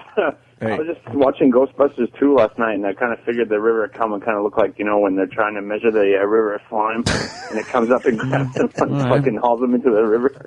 I hear you. I'm feeling you. I'm feeling you too, sir. All right. I just popped in my head. Very good. How about enough cum talk? Yeah. The president just landed in Saudi Arabia. Did he pick a place that hates us more to go? And look at that airport. That's an amazing plane. Place sucks. Mm-hmm. Have a nice Air Force One plane there just in that shithole. Mm-hmm. He's making friends. He's making friends. Yeah, he's making friends. Making friends around the world. Gonna get out and start kissing ass over there, too. By the way, enough. We could talk about that after the break and see what else is going on in the world. Just pulls right up to the carpet. I love the service he gets. Why don't we get that service? Obama never gets. Ladies and gentlemen, our gate is full right now. Our gate is actually taken up by another aircraft. We're going to sit out here on the taxiway and wait for an undetermined amount of time. Sit tight. Keep your seatbelt on. Yeah. Hate when the goddamn gate is taken. We got here early. Got here early. How about this one? Have you ever gotten to the gate? And it's full of jizz? But it's full of jizz, so you got to get your goulashes on. You got to put your luggage in watertight containers. Right. Get into the under jizz hotel. Imagine God figured out this whole Earth thing except for the jizz problem, and the jizz had to always be around. Would be like a river. Have you ever been up to the door thing? Yeah. You're literally 5 feet from fucking leaving the plane, but they can't figure out the door thing. When the person can't drive it? Yeah, and you're sitting there. I once took a late night flight back, and I guess they had just like part-timers or something. We sat looking at the door thing that was right there for close to an hour before they could figure out how to move it next to the plane so you could deplane. Just let us off. I'll jump. Yeah, get a ladder. All right, we're going to take a break when we get back. 25 kid shows that must have been created by adults on drugs. How cool is that list? Most of these lists suck, but I think we're going to have fun with that one. We talked about cum, by the way, for probably an hour and 15 minutes. Oh, yeah. Oh, no, we talked about planes at first. Well, then maybe we should continue talking about cum. I'm Planes and sorry cum. we didn't we cut give it it short. enough time. Is that what happened? And we got a weird story about a guy robbing a bodega / convenience store type place. And the result is so weird. Yeah. And I don't know what to think about this. I call him stupid. Yeah, I think I might be with you on that, Ant. We'll explain after the break. It's a great story here in New York. MTV writer, did he admit that the Bruno stunt was fake? Did he? Oh, did he? Did he? We'll find out. And other things. I haven't even really looked at the prep sheet yet, but obviously we've been talking about jizz for an hour and a half. Trust me, that wasn't on the prep sheet. Trust me, we'll all over it. We'll entertain the shit out of you after the break. I guarantee that much. Opie and Anthony. Wah, wah, wah, wah, wah, wah. Oh, no way! Wow, wow. And help me sing this one. I hate the Doors. Come on, not Peace Frog. Yeah, I'm not a big Peace Frog fan. Why? I don't like it. This isn't like one of the Doors songs they played a million times on the radio. Nah, this was played a lot. Peace Frog wasn't played a lot. I just hate the stupid the keyboard and everything. I don't like the Doors. You take the next one. Chicago. I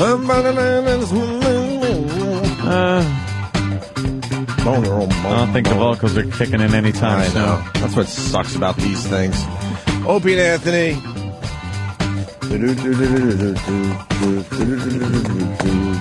Hi. Just quickly, because people are confused. I really am trying to give away $10,000 of my own money. Oh, are you? We're not making it like a big show thing. It's a thing. It's a thing I'm doing. But I did release $1. Some old lady in Times Square picked it up. She has no idea that it's worth $10,000 that she could get a hold of me. Didn't even know. She didn't even know. What a dunce. Wait a minute. What did you do? How did you mark it? It's a serial number thing. And I'm on to the counterfeiters already, so don't even fucking try. Because if you decide to try to counterfeit the bill and give it to me, guess what? Prosecuted to the full extent of the law. Thank you, Anthony. Exactly. Yes. Wait a minute. You'll fall for the trap. You will be arrested. You will be arrested. I love having a contest where people can be arrested. You will be arrested. So you Twittered $1. I saw the video. Yeah. The new video? No. Where the old broad picked it up and then goes, it worked out perfect for me. I went to Times Square. I dropped off this dollar bill. It's now worth $10,000 of my money.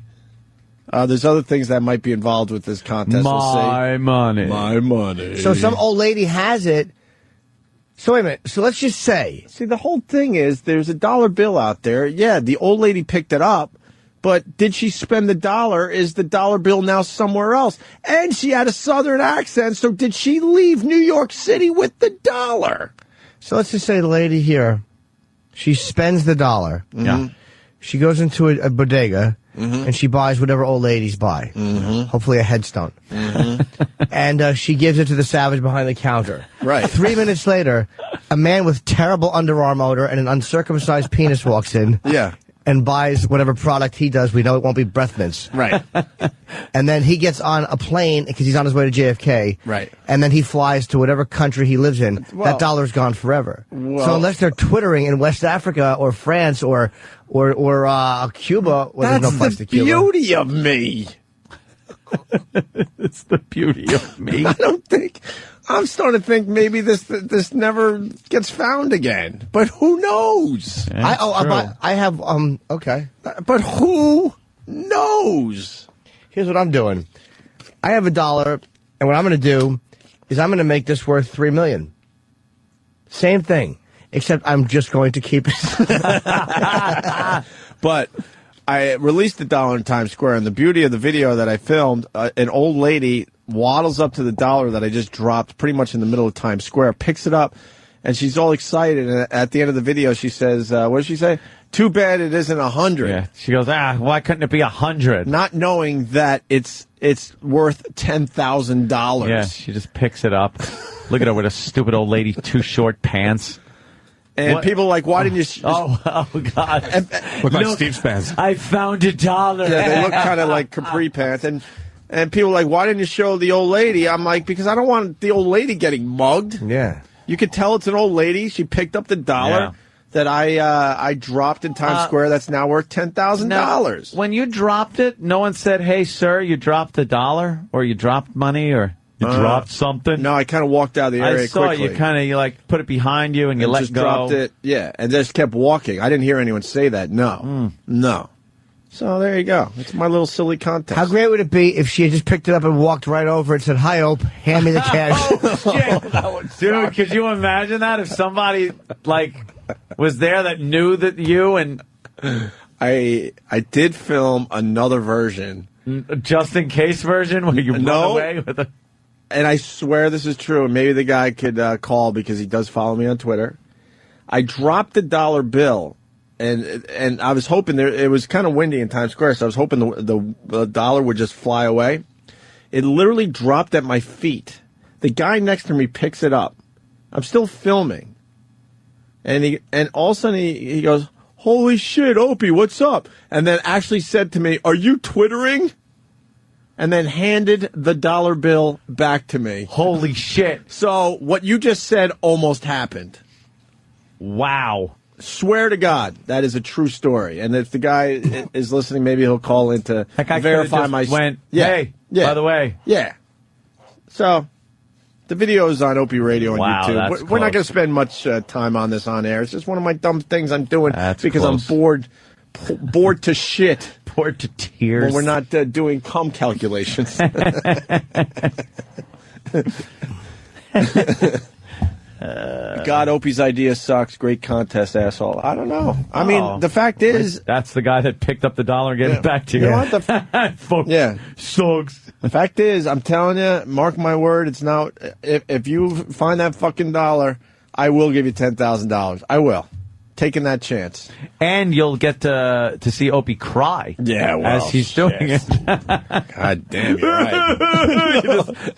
100, 200. No, I'll do it with dollars. $1, Yeah. $2. Hope you got plenty of time, asshole. Right, hoping he just gives up and goes, look, all right, 500's enough. $628 of my money.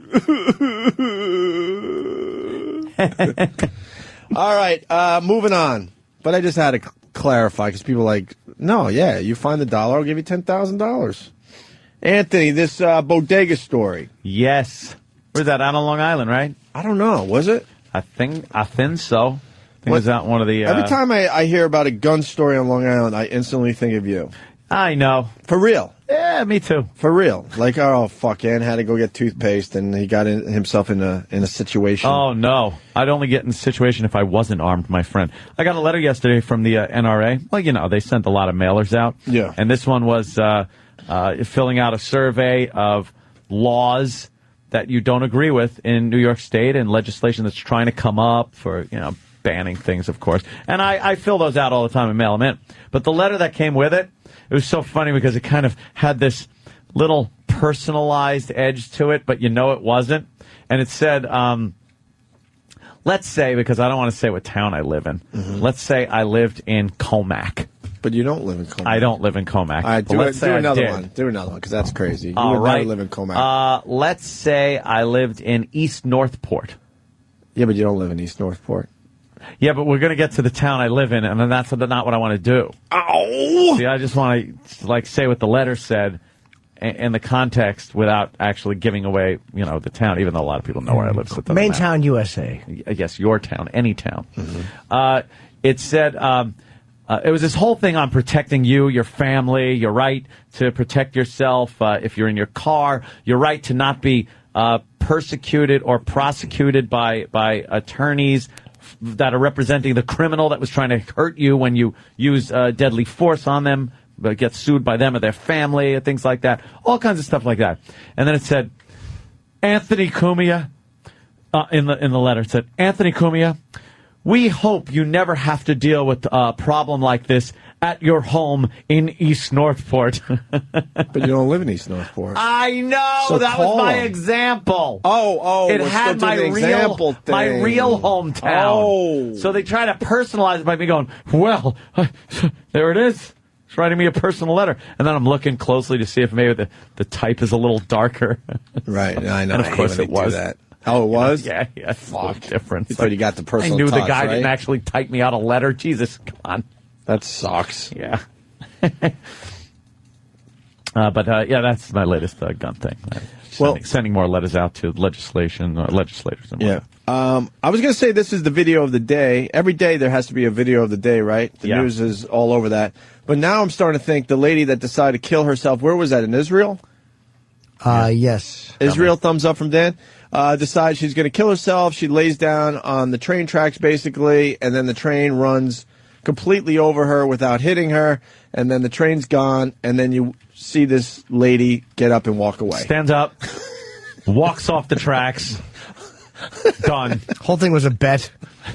It's a pretty good video. What Like if you're going to try to kill yourself and you lay down and realize you're not on the rails, getting cut in half, you got enough time to raise your head up and get a good clunking. I think that'll do the trick. I would straddle the rail.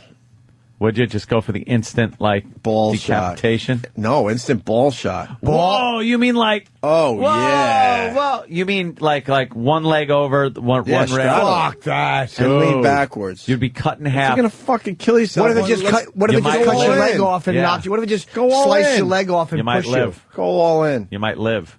You got to have strong abs. What about head first?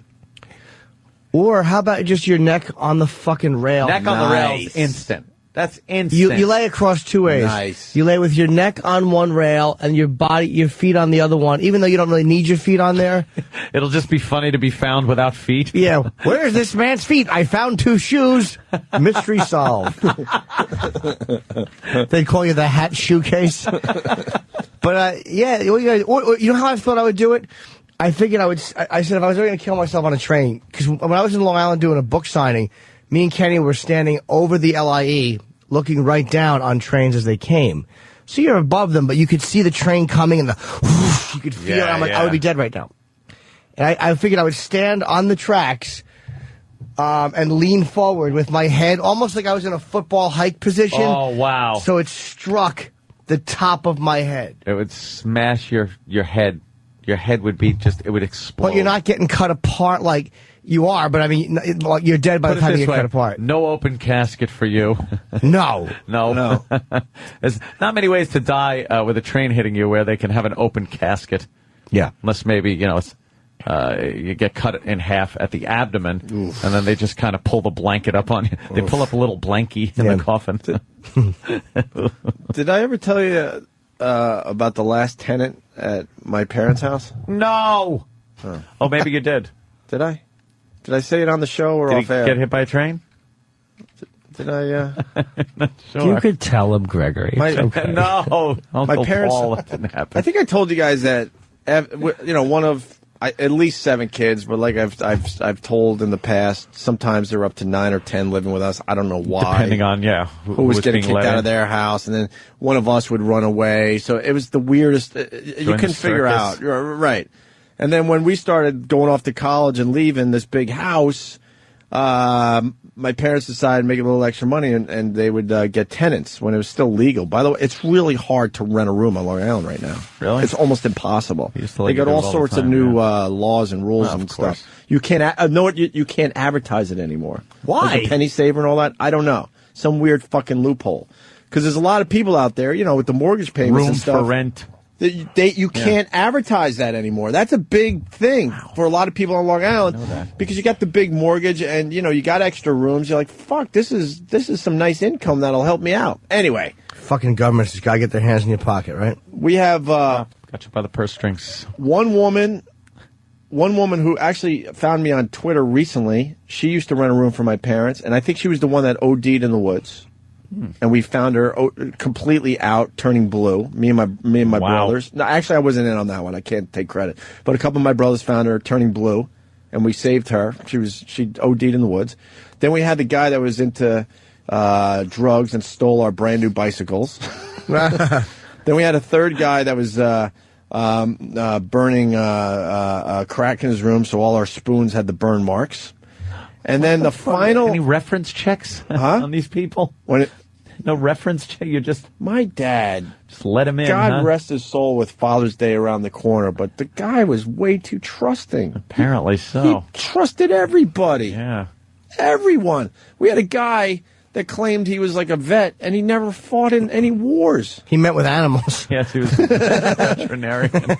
One after another. I should have my brothers call up. The stories are endless. Endless. The colored woman. What? I say the colored woman because of the famous story with my grandma going to my mom, hey, the colored woman needs to talk All to right, you. in grandma vernacular. Because Yes, she didn't yes. know any better. That's Of just course. how they called those That's people how they when they were talked growing back up. then. But the final one, where this was the end of tenants, because they were slowly leaving and we couldn't replace them. The final one left a fun suicide note in... yeah, it was the room I was brought up in. Oh, this was nice. my childhood room, for real. Wrecked your room. This was my room, okay, where I grew up, where I jerked off for the first time, dreamt about girls, All those and happy memories. right, the fucking baseball Yeah. pennants on the walls. Aw. He left a suicide note, and what he did was, should I name the train area? Long Island Railroad. Yeah, no, I was going to actually get very specific. Maybe I shouldn't. Left a suicide note that he was done. And it was a horrific train hitting car. Oh, wow. Yeah, he Did one of those parked deals. his fucking car on the train track at the railroad crossing. And just waited, huh? Done. And he also left a note in the car just in case there was enough of the car left. And then the detective show up at mommy and daddy's house. Ding, ding, ding, ding, Went into ding, his room, and there was the suicide note. Choo choo, and that's it. Mm-hmm. Fuck writing a book about radio. Got to write a book about my life. Oh. You got any stories like that? I've had my share of fun stories. Oh, you got actually yours trumps mine. Gunshots and The gunshot trumps mine, and the And then What, Mexican trying to get me into the woods? no, do the other one. The what happened to the house you used to live in? Holy shit! Oh yeah, that was a good one. I used to live I used to live in East Northport. For real? For real. Yeah. Yeah, and it was a nice house, and I have many happy memories there. But it was me, my brother, sister, and mommy, and she always took care of us very well. Christmases were in there, just wonderful, wonderful time, very innocent time of life. And we finally had to leave because the stupid landlord raised the rent above mommy's means, so we had to move, and we did. And a family moved in into the house. Lovely family. Did you meet the family that replaced you guys in that saw house? the family, didn't meet the family. Saw them moving boxes in kind of thing? Yeah. And cute little kids? Oh, yeah. There was a son and daughter. Nice. I guess about elementary, junior high school age, around there. Very cute, adorable kids. And then I open up the newspaper and I see my house one day. Good. I'm like, what's going on? What, This guy, house for sale or something? The new family that moved in there, there must have been some kind of thing, like the father won the Nobel Peace Prize. Are they celebrities? Celebrities. How long after you guys left the house? I don't know, probably about a month maybe. It was a month later? Oh, yeah, it was very, very quick. I didn't know that part of the story. Yeah. Oh, yeah, it's very fast. So the house was very fresh in your memory still. Of course it was. Still wishing you could live there. Yeah, I always had a dream of maybe going back someday. Right up until I read the story of how Dad came home. I guess he must have had a bad day at the office or something. It happens. Yeah, spaghetti on the wall type thing. Yeah, something like that. He came home and, like every day, I guess, the kids greeted him at the door. Nice. When Daddy came to the door. Hi, Daddy. And Daddy went, hi, kids, and drilled 2 bullets into their heads and left them dying on the linoleum floor that we all put in, me, my sister, my brother, and Mom. Because we used to do a lot of house projects and stuff. Like, hey, kids, we're putting in new linoleum in the foyer. Or we're going to put carpeting in here. Or we're painting the walls. And we'd all get together and have family moments of fixing the house up. And, the walls that we painted, just blood splattered. Holy 2 dead kids. crap. And then the dad decided, wow, look what I did, and went into the kitchen and just blew his brains out. You know, the kitchen where I sat and ate and colored Easter eggs on the table as a young lad. Yeah, just fun times, good times. What about the mother? I guess she was gone. I guess she could be none too happy about what happened. Wow. Were they divorced or was she just... I think they were divorced. So that mom is still around somewhere, probably. Maybe. Ugh. Maybe. Did we ever try to find the news story? I don't know. It was 2 Barry Place. Barre is the way the street was. So someone lives there now. I know. Google Aunt's old house. Let's Google a murder house. Barre Place, East Northport. Or double murder suicide. Let's see if something comes up. Unfortunately, the internet wasn't happening, so it might be tough to find this old article. I know. And it was on the news, too? Yeah, it was a pretty big story. Was it on... When Daddy kills 2 kids in a house. In your old house? Yeah. Why does that address keep coming up? What? What do you mean? What is this, some kind of zoning thing? Yeah, it's kind of, there's some zone appeal thing. Because the friggin' landlord used to run his air conditioning business out of the garage in the back. What an ironic twist of fate that was, too. I grew up in a house with this landlord that used to make all kinds of noise in the back because he had this giant 2-car garage full of air conditioning equipment and stuff because he ran an air conditioning company. Right. And I hated it. There was always stuff laying around, metal and stuff, and the workers were all a bunch of douchebags. And then I became one. I had to do it for a living. Yeah, I was one of those assholes. You're a good boy. I try. All right, we're going to try to find that. That is That's a horrific story. Oh, it was terrible. I always it ruined the whole image of the house and everything. I always wonder, like, what happened in the house we grew up in. They're dead before us, because they don't tell you that stuff. They're not allowed to tell you that stuff. No, I guess not. I told you when I first started looking for a place in Manhattan. I told that story too, right? Oh yeah, where I saw a beautiful brownstone, and as soon as we went in there to look around, like everyone was really nervous, and I'm like, oh, I guess this is how it is. Nervous, huh? Because it was pretty much the first house we looked at. I'm like, I guess this is how it is to look for a house. That, people are nervous because they want to sell or whatever. And I remember the mom was a foot away from us the entire time, moving into rooms before us and quickly making sure the room was just right. Oops, this is not right, and just quickly fixing something. And as soon as we left the brownstone, I go to our realtor, and they're not allowed to say anything. I go, look, what the fuck is going on? I just had a weird, like, something wasn't right. She's like, well, let's just put it this way. They really, really want to sell the house badly, or the brownstone really badly. Why? I just kept at him. Adam. Well, their 17-year-old son, killed themselves about a year ago, and the memories are just haunting them. So now I want to go back in, because now I'm trying to figure out where did the son kill himself in this house, because we saw... Try Huntington. We saw every inch of this brownstone, obviously, because they're showing us everything. I'm like, where the fuck did they find the body? That's all I was thinking. On to the next appointment. I'm like, where did it happen? And they were from France, I guess, and they had like this brownstone in New York, and all they wanted was to be out of New York and back in France. Exactly. And they wanted us to buy it. How many people buy houses where horrific shit happened that you don't even know about? I'm sure. Because I think there really is a law. You're not allowed to, talk about that stuff if you're a realtor. Jesus. But this one, I insisted, and she finally said, all right. 79, 80. What, you might find Anthony's thing? I'll see. He might. Danny's the pro, but this is a tough one.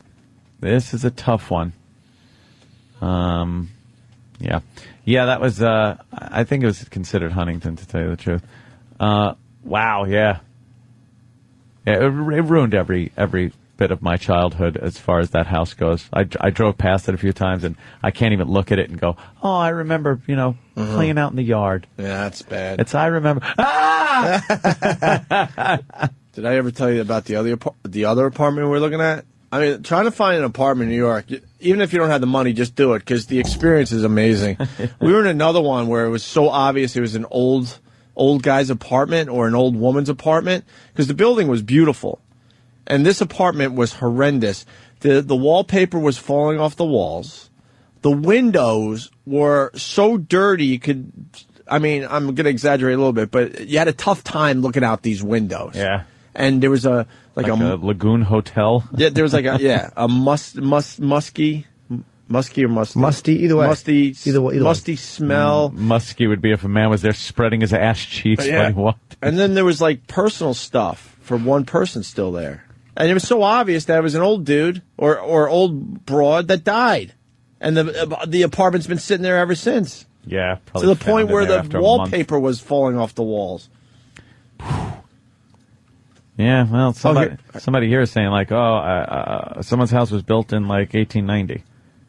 And you got to know, there's probably been a boatload of people in there. Right. Just dropped dead. Yeah, I mean, dropping dead, that happens, but I'm talking about the horrific stuff where it's a murder. It's, you know what I mean? It's just some horrific thing.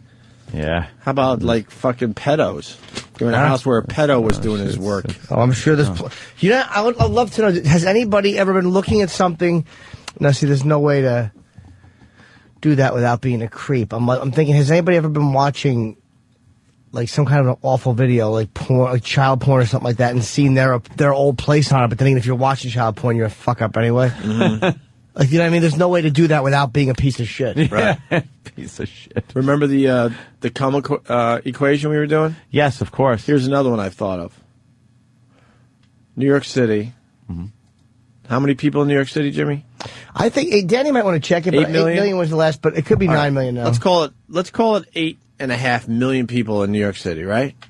And does that count all the boroughs? Yes. Okay, all the boroughs. Let's just go with that. How many people right now are dead in their apartments and no one knows? Holy shit. That's another one I think of. That's pretty creepy. Yeah, you do always. There's hear at least about things one, like right?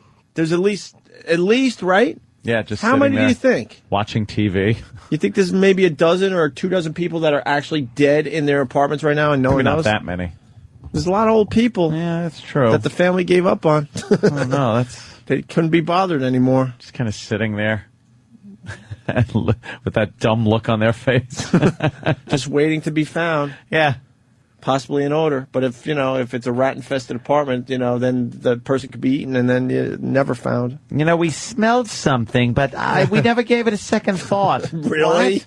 Really? How do you smell like dead person, dead animal. We were going to go to this bodega story, but your death story and my suicide story got the phones ringing in. Let's say hi to Rich in Buffalo. Rich.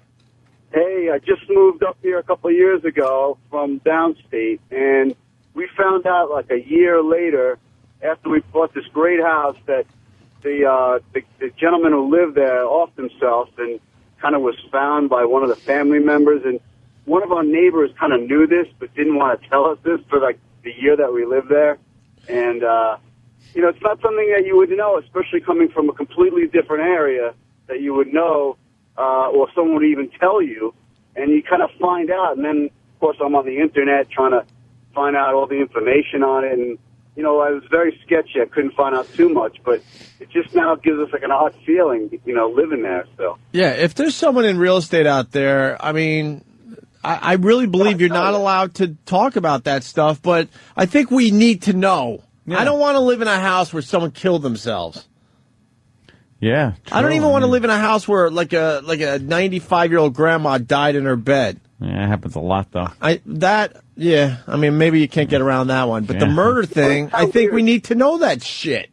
We kind of knew that the guy was sick and everything, and that he may have died in the house, but we didn't know how, and we certainly didn't know. Right. He may have been self-inflicted. So. Wow. There you go. See? Watching out. Thank you, sir. Let's say hi to Biff in Texas. Biff. Hey, gentlemen, I got a quick anecdote for you to brighten your morning. I was interning one summer in a shit town in West Texas and sitting by the pool July 4th, and the cops were pretty heavy in the apartment complex, and they came out and told the lady something had happened in her apartment, and I thought I heard the officer say that he killed your cats. And I got a kick out of it and sort of laughed and kept drinking beer by the pool. And as more officers came and they saw him taking little body bags out of the house, I felt like total shit, after laughing at the lady for her kids had just got killed with a shotgun, Oh, her kids got shot, not her kittens. Nah. Oy. Is this the We're all truth? together. Now, don't con me, Biff. 100% true. All right. Thank you, sir. We're going to try to move through these phones because now we're on a horrific topic. Yeah, I know. This is a little sharing topic. leads to a horrific topic. Let's go to Sean in Michigan. Sean. Yes. Hi. We bought this. Me and my wife just got married, and we were looking for a cute little house. And we bought this house from this old lady, wonderful lady, cookies and milk kind of old lady. She just knit sweaters for you. Well, after we bought the house and signed the deal, because it was a great little flat apartment, a house rather, we buy it from her, and somehow my wife was talking to her, and she said, oh, by the way, not to scare you or anything, but my husband hung himself in the garage of the house we just bought. Oh, all right. Thanks. Take it easy. Thanks. Goodbye. Have a great day. He already right? signed the deal, though. He was stuck.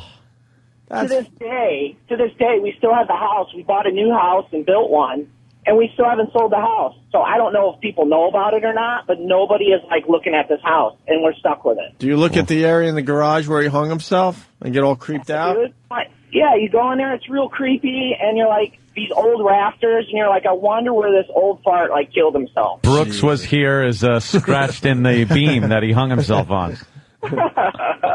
And I wonder if you could have just left him there and used him as one of those things when his sneakers hit the windshield, you're far enough in your garage to close the door. Oh, dude, that's perfect. Thanks for the visuals. That's great. Nice. Let's go to Don in Boston. Hello, Don. Hey, Bobo Boys. Love the show. In Framingham, Massachusetts, you guys know where that is. Used to work in this area. Yep. Do you remember the story of, only a couple of years ago, of the fellow who came home from his office job and his wife burned the ziti and he impaled her? Well, actually, he killed her and then he stuck her organs on a stick in the middle of the yard. And do you remember that story? I'm sorry, Don. Yes. Continue. I interrupted you. Well, anyway, the story is that he killed his wife and basically took her organs, I don't know which ones, and impaled them on a stick. The reason was she had burned the ziti, kind of a variation of your story, Anthony, spaghetti on the wall. But the fellow who bought the house after that, I understand, just died violently in an accident overseas. So, scary stuff. Did it involve ziti? I don't know if there was any pasta or any kind of wheat products involved, but it was a scary one. You guys are great, punching out. I could back up Don. We were doing radio up there when that happened. It was one of the most horrific stories ever. Ever. He just put the organs on the front lawn on stakes for everyone to see. Yeah. And people were like, what the fuck? Tom in Denver. Hey, guys. Hey. Hi. I live in the house that my brother killed himself in a year and a half ago. And you're, how do you deal with that? Yeah. Well, I mean, bottom line is I inherited the mortgage. So I might as well live in the damn thing. Yeah. Did you just, But, did you lock the room or something? I would never No. use that room again. No, I mean, I sleep in the room. It's a master bedroom, and, it's a brand new house, and figured, well, you get lemons, you might as well make lemonade. That's true. But how about when the lemons are splattered all over the wall? But speaking of that, the John Benet Ramsey house just went up for sale here in Boulder, Colorado. Wow. Oh, Uncle They want Paul. They want $2.5 million for it, and they seem to be very confident they're going to get it. Yeah. Yeah, good luck to that. Little cowboy hat included. I hope so. I want to go get it. Ugh. The Greek broad is back. Oh, what's that? My Life in Ruins. The Greek broad is back. My big fat Greek wedding. Yeah, the star woman. Yeah, her. She's doing a new movie, and they're trying to gussy her Yeah. up. She is ugly. Yeah, fuck her. That's an ugly woman. I care. Let's say hi to Ernest the trucker. Ernest. Hey, Aunt. Hey. Jimmy. Hi. Just wanted to hear that story. I was with my best friend and his boss. They were in the Air Force, and we were at the bar drinking and everything. And he pretty much relayed a story about how they were searching for a home, and they found a nice little house, and everything was fine. They knew the family and everything like that. They were getting ready to close on it. The day before they closed, something happened, and he came home. The guy came home and shot his wife and 2 kids. Yeah. The day, I just wanted to... the day before they closed? They were getting ready to close on the house, and something had happened, and he just went ballistic and decided to shoot up his family. Well, that's not as creepy as, buying a house and living in a house. You kind of got off topic there. Really? I got to be honest with you. You kind of got a little off topic Yes, there. sir. You're killing a fun vibe here. Yeah, this is just a great fun vibe. We're having a few laughs, and you're bringing lofts and lofts. Do we have Brooke Hogan coming in today? 8:30. 8:30. Oh, Tom from Worcester. Tom, how's it going? Hey, bud. Welcome aboard, Tommy. Yeah, guys, I'm a realtor in Worcester up here, and in Massachusetts, it's different in some states, but up here, it's called a stigmatized property. If someone kills himself or whatever, and you got to tell them only if they ask. If they don't ask, you don't have to tell. So that's the Keep deal being up gay here. in the Army. Yeah, exactly. Well, here's the deal. Whoever's buying a house, ask. Yeah. Exactly. Who died in this fucking thing?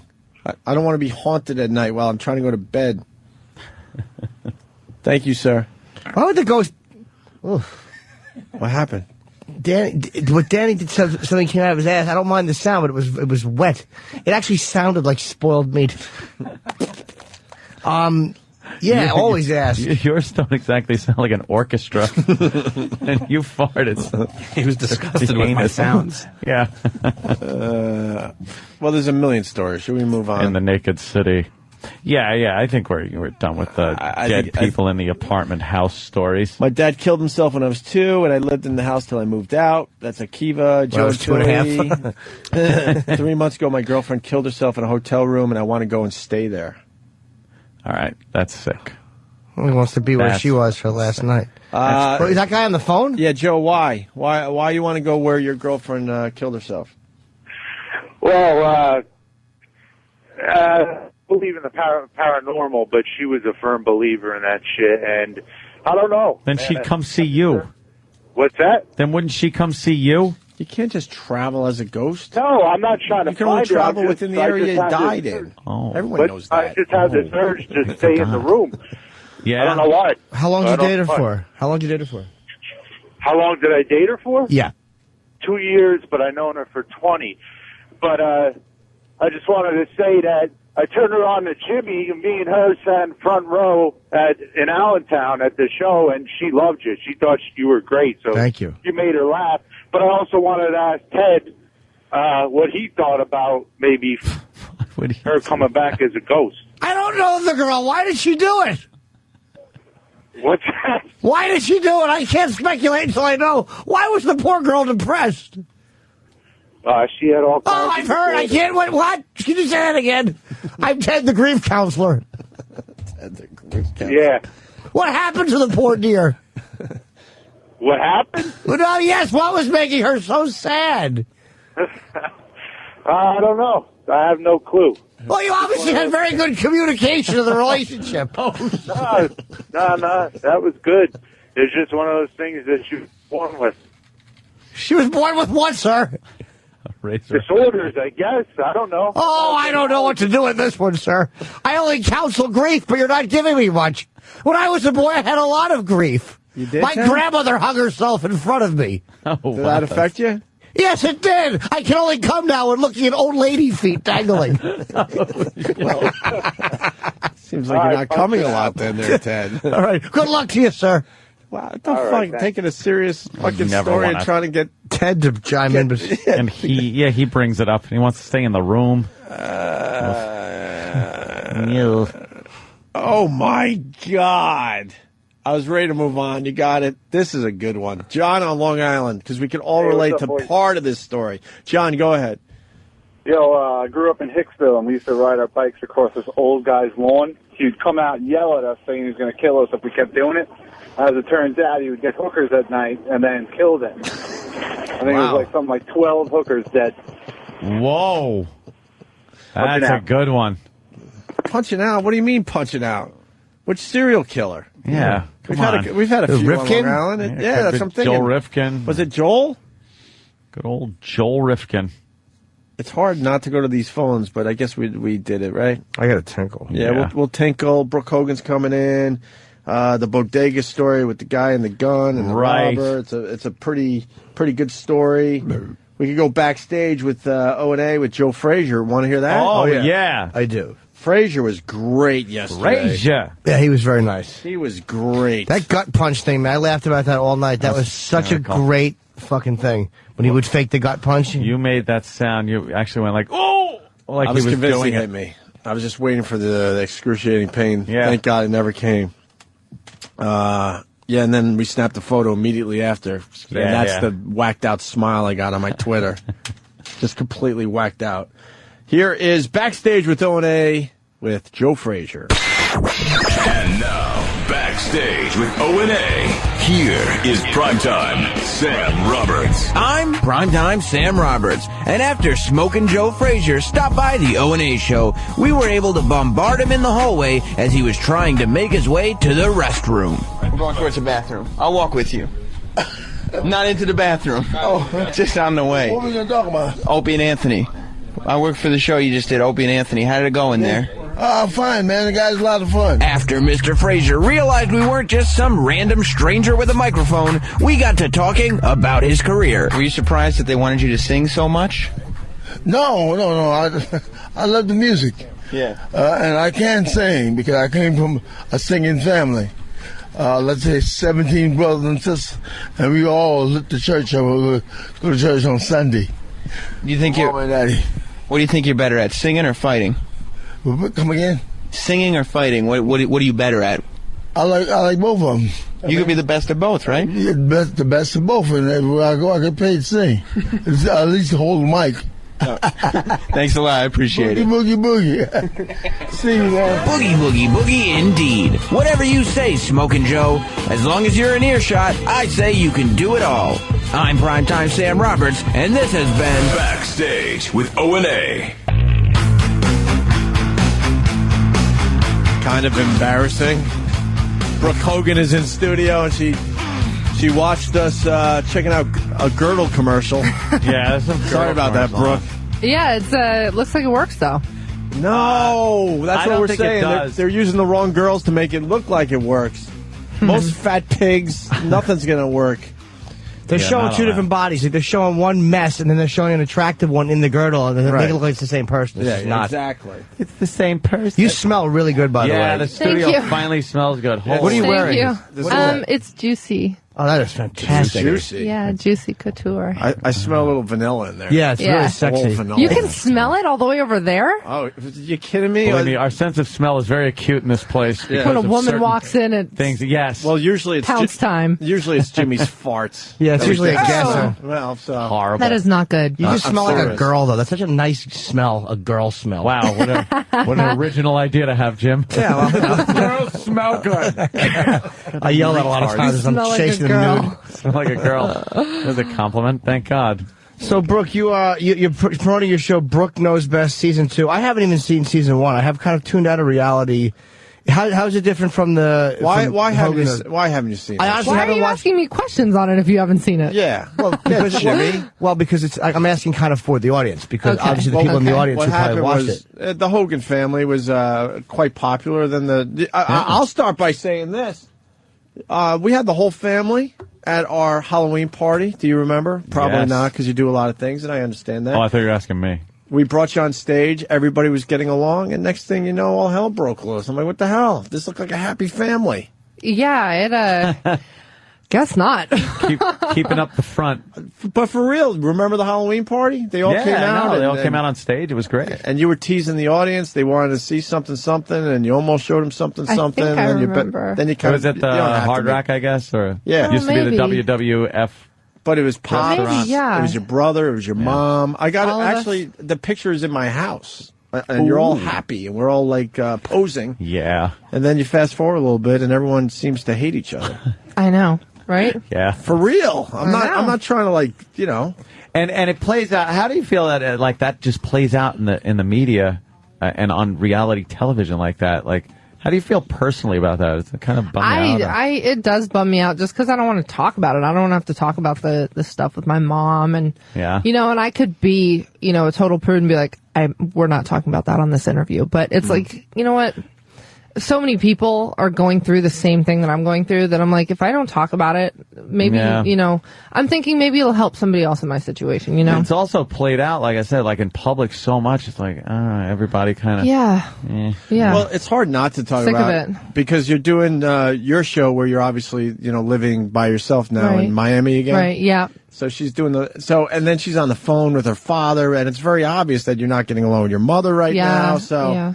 you know, it's hard to ignore it. She's on the show, but not in the same room with me. So, Why is she trying to explain her side of the story? yeah. What is she saying? Yeah. I don't know why Brooke treats me this way, but I'm like, oh my gosh, do we really have to get into who's right and who's wrong? And you know, I'm so confused because when I watched the Hogan family, you guys seem like a solid family. Like there's a yeah, lot of but it love just kind of we were just under the pressure cooker, and I think that there were problems before, and I think that everybody's true colors actually came out. Really? You know what I mean? Wow. Even I was surprised, you know, especially with the stuff with my mom. So, you know, that's. Do you think they'd still be together, and you guys would be together if it wasn't for the original show? No. Oh, really? No, It was just a I matter think of that time? they had problems anyway. So, I think that they were two different people and they grew apart a long time ago. So I think that just having that, I don't think a camera crew can cause you to have a divorce, but I think having the people just there all the time when you want to air out your shorts or have an argument or talk about something. You really can't, Right. you know, just because it's like if I was just going to go talk about all of my personal stuff just in front of you guys, just sitting here like well, I kind of am, but you know. Yeah, yeah. Your mom, I think, came out and said that your dad was fooling around, and I guess people say that when there's going to be a divorce because it's it's a smart thing to say. And you know, he's Hulk Hogan. How do you not if you're Hulk Hogan? Is that? Do you believe that, or do you think she's just kind of slinging mud to get what she can? I think that it takes two to tango. I don't think either one of them were perfect. I mean, obviously not, but what I'm looking at right now is who is coming forth and being a good parent and being a good person. And that's Pops right now? Yeah. I mean, he's being totally accountable. He's like, Brooke, I did this, I did this, I did this, you know, but I love you and saving my relationship with you is more important than anything. Right. You know, so I want you to know who I am. This is who I am, and hopefully you'll accept me, you know, with my flaws and everything. And, you know, and we could go forward from there, but. What about your brother? My brother is staying neutral. He's out in LA. He's trying to just, you know, stay away from all the people in Tampa because he was just getting ridiculed, you know. But right. He's working on a couple charities. He's working on the John and John Foundation for his friend John, who's in the hospital. And it supports like brain stem cell research and stuff like that. So I'm really proud of him. He's just kind of staying out of the limelight. And Damn, look at Brooke being honest. I didn't expect you to open up like this. I like this. It's gonna help. It's gonna help the reality show too. I'm telling you. Yeah, because reality shows a lot of times will show one side of it, but it's like, hey, look, things go wrong. I mean, you got to show the negative and the positive. Because people do relate to it. I mean, Well, the there are a thing lot is- of families that have it. The thing is, too, is that on the reality show, you have 23 minutes to, you know, explain a story and make people laugh and whatever. And they take, you know, certain funny things from what we do that day or whatever, and they put it together. But, you know, there's an actual side of me that has a brain or that has an opinion or, you know, that wants to talk about real stuff or whatever. And this is kind of, you know, the extended reality version. Right, you know? yeah. And it's Hogan knows best. I know that. I said Hogan family, whatever. But what about the OJ comment that Hulk came out with? It's so funny because everybody's asking me about that. Well, It's that's- like if that's you a just pretty crazy- If you just read the whole quote, it's like I could have pulled an OJ, I could have done Right. this, Well, but instead I chose to be a Christian and take the high road because honestly, the things that my dad's had to go through are maddening. Right. I know I would have snapped by now. Right. You know, and it's been embarrassing and it's been disrespectful things that have happened to him. So, you know, he's just saying, dude, I understand how you could snap, but when you're a good person, you don't do that. There was a You but, know? and which they ignored, and I Yeah. think most people did understand exactly what Hulk was saying. Yeah, you know, it's one he of can't those be in the situations- house that he pretty Yeah. much bought. I mean, 19-year-old kid's living in his house, using his closet, using his Oh, shower, his of jet course skis, his you'd boats, his freak out money.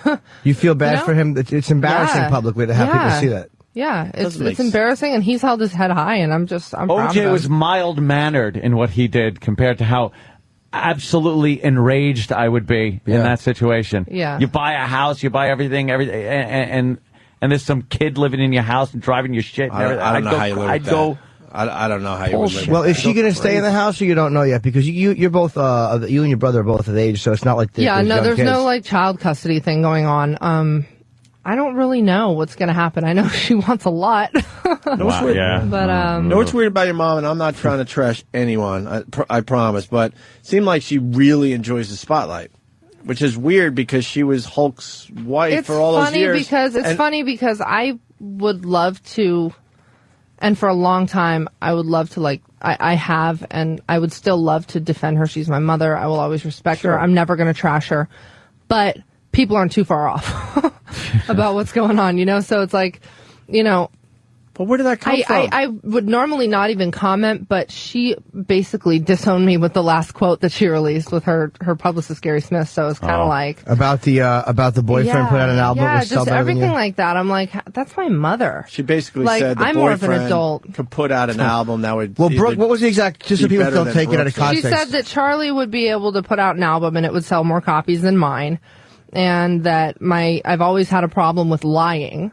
simply because I haven't wanted to talk about my breasts. Well, I don't talk about my gynecology appointments either. Like, it's a personal choice. You feel free You though. know? Yes, you're more. this You forum. can sing about them here if you'd like. And that I'm dating like a pothead and I'm banging the hell out of him and you know, just painting me to be such a raunchy, nasty Wow. person when I've been such a good kid and such a good daughter, and just I've taken so much crap, like, my whole life that I'm like, wow, that's the thanks I get. You Damn, know, what's so the motivation behind that? Just to, like, piss you off, I guess? Yeah. What'd you say? She likes the spotlight. She likes the spotlight. Oh, okay. Which it was so obvious that when Hogan Knows Best was happening, you could just see it developing on screen. Because, I mean, a lot of us know Hulk from wrestling. All those years, we never knew that his wife. Yeah, none of it's us funny saw her because for the most part. It's funny because it kind of goes back, even though the words don't describe it perfectly. But remember how people are always like, you know, if you have something, you don't need to talk about it, kind of thing. Mm-hmm. It's that same thing. It's kind of like my dad and I. We don't need to parade around and make a big deal of ourselves and stuff. Yeah, sure, you know, we have to promote our you know, work and stuff that we're doing just because that's our job and it comes with it. But I'm not trying to ride on any more than I need to. You know what I mean? Right. And it's just kind of like when you're trying to get what the wrestlers call like cheap heat all the time. It's just like cheap heat. it's just like Yeah. you're just trying to scratch at anything to get noticed, and it's just like stop, like, because it's ruining the family. All of a sudden, she's You on the know? red carpet with her young lover that she probably doesn't even, you know, love. I mean, that's just a thing, obviously. Yeah. You know. Yep. It's a way to kind of rub it. There's nothing that a guy wants to see less than your wife with somebody. A woman doesn't want to see with your husband with a younger woman either. It's just a way to rub it in somebody's Yeah, face. yeah. Right. When you're angry. Yeah. What did you get a big laugh out of that whole thing with Hulk rubbing your bottom? Oh yeah, I thought that was so funny. I was just like, people will really do anything. Like, oh my god, I hug my dad and I kiss him on the cheek and I'll like grab his cheeks and like get close to him and stuff. He's my dad. Like, I love him. He's my blood. And you know. And then he'll grab your cheeks. Yeah, he grabs my cheeks all the time. No, I just love so that- funny because like he used to change my diapers and it's not like he's like, I'm spreading go wide. It's like I'm laying there and I'm lazy and I'm like, I don't want to get up. Dad, will you just put some suntan lotion on my back and stuff? And he like rubbed it on the back of my legs and on my calves and stuff. And it's like, we grew up in a family that tanned and worked out, and it's like, it's not even a big deal. And the media makes a big deal because they catch the photo. Like when you see somebody with a camera, you look, but whenever you look at a camera, it looks like you've been caught doing something wrong. If me and my dad were making out or something, I'd be like, all right, there's something freaky about that. But it's like, it's my dad. I mean, come on. And smart people understand that, but man, they blew that one out of proportion. It was funny though. It's just something for them to just, you know. I don't think talk about it in like do you guys private laugh? and laugh? Yeah, that's good. I remember we saw it and I said, Dad, look at this. And he started chuckling. He was like, he found it to be the funniest thing in the world. And it's funny when my dad chuckles. Because He's I got the always cutest wonder, chuckle. that, like, you know, because we see the one side that the people that reported on these, Yeah. you know, access Yeah. fucking Hollywood shit and stuff like that, and how people react to it, like, oh my God, did you see? But I love to find out like what happened so funny. behind People the make scenes where such people a big just deal. like you guys probably just laugh and go, oh yeah. Like, it was so funny. I was on Howard, Okay. and we were talking about the whole thing with my mom saying Brooks lied about her boobs. So I've never lied about my boobs. I've just been like, I'm not talking about it. Well, I was like, fine. If everybody wants to know, they're fake. Like, I had a good set before, but I chose to have them enhanced. Sometimes I wish I didn't do it. Whatever. Like, it's just. How young were you? Oh my God. Fall back over and freak out now because now everybody knows. Now what do we do? Yeah. How young were you? It was actually last year. I was like 20. 20. Nothing wrong with that. A lot of women get them done. Did you go much larger, or did you just want to even No, them out? I actually had a C, and I'm like a big C now. Like I'm like close to a D, but So they still look real? yeah, I had a lot of breast tissue, and I just didn't like the natural Let's talk about breast tissue for a look. while. I didn't like the natural look. They were pretty, but they were just, I was like, you know what, I just want to have them be like a little bit more round. I did it more for the shape than for anything else, you know, not for size or anything. Yeah. Because I had boobs, like I could push them up and make them look big. Some people were telling me that I had breast implants before I even got them. So it was like, Yeah. all right, well, whatever. This is the greatest conversation ever. Yeah, it's The it shape, certainly doesn't the suck. shape and the And she's wearing a fantastic, I don't know what you call it. It looks like a long man shirt. It's like it's a really sexy. Yeah, it's Look. like a little, I got it from BB, which by the way, they have not helped sponsor me at all, and all I do is wear their stuff. Well, they better Those start. bastards I know, come right? to the table. I should probably Clothes. start wearing Marciano. No, yeah, this is from BB, and I just, I don't know, I like how their clothes fit, so. So how does this end with your family, you think? I don't know, I hope that me and my mom can reconcile, even though right now I'm at the point where I'm like, I don't know if I'm What ever could going to she be able say? to. I don't know how I'm going to ever be able to look at her the same and know what she did to me. Like you just don't throw your kids under the bus. What if she claims insanity? Like, I'm just out of my mind. Then I would at least be like, thanks for being honest. Yeah. But right now you have nothing to build on because when somebody's not straightforward about stuff, you kind of can't go anywhere with it. Right. And trying to get a lot of dad's cash, I guess, is not a That's happy just, thing. that's a turn off too. It just makes me like... Because isn't there enough money for everybody in the end? There is, and it's like everybody's struggling right now, and it's just... We don't understand. We talk why the greed? I just there's never so many people understand. that don't have anything. Yeah. And it's like, still you want more and more and more. It's like, why not, give it to a charity or something if you're going to do something with it? I never saw it taking any bumps in the ring to get that. I went through a very similar situation where, someone else wasn't getting up and getting on the microphone and doing a radio show. Yet, I paid through the nose. Yeah. We understand you don't throw someone out on the street, but it gets to a point where it's ridiculous, and we really believe the guys get screwed in these divorce cases. See, that girl doesn't really need the girdle. No, she doesn't at all. See? Why is she putting it on? See, that's the one we're talking She about. actually looks fatter without it. Yeah. I mean, why would she? She doesn't need it. No. And then she puts this thing on. This little tiny like little she dress. needs that. They're making this new bra thing too, where like the front is a bra, but the back is like a full tank top, so you don't get that like fat roll thing in the back. Oh, you don't get back But like, boob. how do you wear that with anything? That's It's like horrendous. this big piece in the back, and like, can you imagine your boyfriend takes off your shirt? He's like, "Baby, what's that?" It's like a bra / bulletproof vest. Exactly. You can probably feel it through a hug. Yeah. Like, ooh, what the hell? You know what? is- It's weird because it doesn't just feel like soft skin. Like whenever anybody wears a girdle, I know that I've had to wear like, Spanx or whatever, like under Grammy dresses and stuff, if they're silk and you don't want to see any painting lines. And it feels like hard, like packed in. Kevlar. It's weird. Yeah. It's weird. It's like hugging an armadillo. Yeah, exactly. Hey, you're doing I'm an Osbourne freak, and I guess you're doing some indie movie with Kelly Osbourne, and I guess What? It says here. I hope this info is You wrong. really need to research. No, it says here she is starring in the indie horror film Devour alongside Kelly Osbourne. Not even Who wrote true. up the prep sheet? Oh, This- someone's going to get beat up. Jimmy, I love let me it. tell you something. Jimmy constantly has wrong information. But Yeah, it's not I see that. given to him. But it's given to me by our staff, who and- probably thinks research is looking at Wikipedia and copying and pasting. But Jimmy, I crossed that one out. I knew it wasn't true. But I didn't know it wasn't true. I was going to ask her if she was a good actress. And now, whoever he asked who wrote that, you will see like 3 or 4 people pass the buck to other people. We've seen this before. And we'll play it off in front of you like it's not a big deal. And then after you leave, we'll be the biggest douchebags until he'll be livid Yeah, me. that he got to look silly in front of you. We got Brooke Hogan. So you're not doing any films, are you? No. Good. I didn't think you were. I would try acting, but yeah. Let's push the show for her, though. Brooke Knows Best Season 2 premieres this Sunday, 10 p.m. on VH1. What are we going to see in general? We're actually playing 2 episodes. Yeah? So everybody's going to get to see double whammy. But yeah, it's this Sunday at 10 o'clock, and it's every Sunday at 10. And my album's coming out. When is that? I was afraid to July ask. 21st. July 21st. The But Redemption. Charlie's is following shortly after, and Yeah. I'm very scared of the competition. Well, I'm Does sure Charlie it's gonna sing? do better. He really does? Was it a joke that your mom said, or he actually sings? It was a joke. Oh, okay. What a dope I am. I'm so paranoid about information It now. says here he sings very well. Yes. Yeah. It says here Charlie's a tenor. What does Charlie do well? Does he do anything well? Sell jet skis. But apparently he's like a fireman now. But I'm like, why is he still working on the beach then? Oh, shit. Okay. Oh, God. How old is he? 20, I think now. I think he turned 20. He was 19. Did you really go to high school with him? We went to grade school. Grade school. But I didn't know him. Like, I Yeah. knew of him because he was in the grade below me. I was like the badass 8th grader, and he was the 7th grader. Right. Is But, he you know. nice to you if he sees you, or is he a dick, or is he like, look, it's just a situation? I don't think he has a thought process that runs through his head. All right. I found him hiding in my brother's bathroom when I first met him. He was like hiding in the house. Like, I think my mom was like hiding him from me or something. And I was like, I kind of got up in his face. I was like, yo, are you my mom's boyfriend? Get out of this house, you know? Because it was like a new thing still, and I was pissed. Yeah, of course. He was like,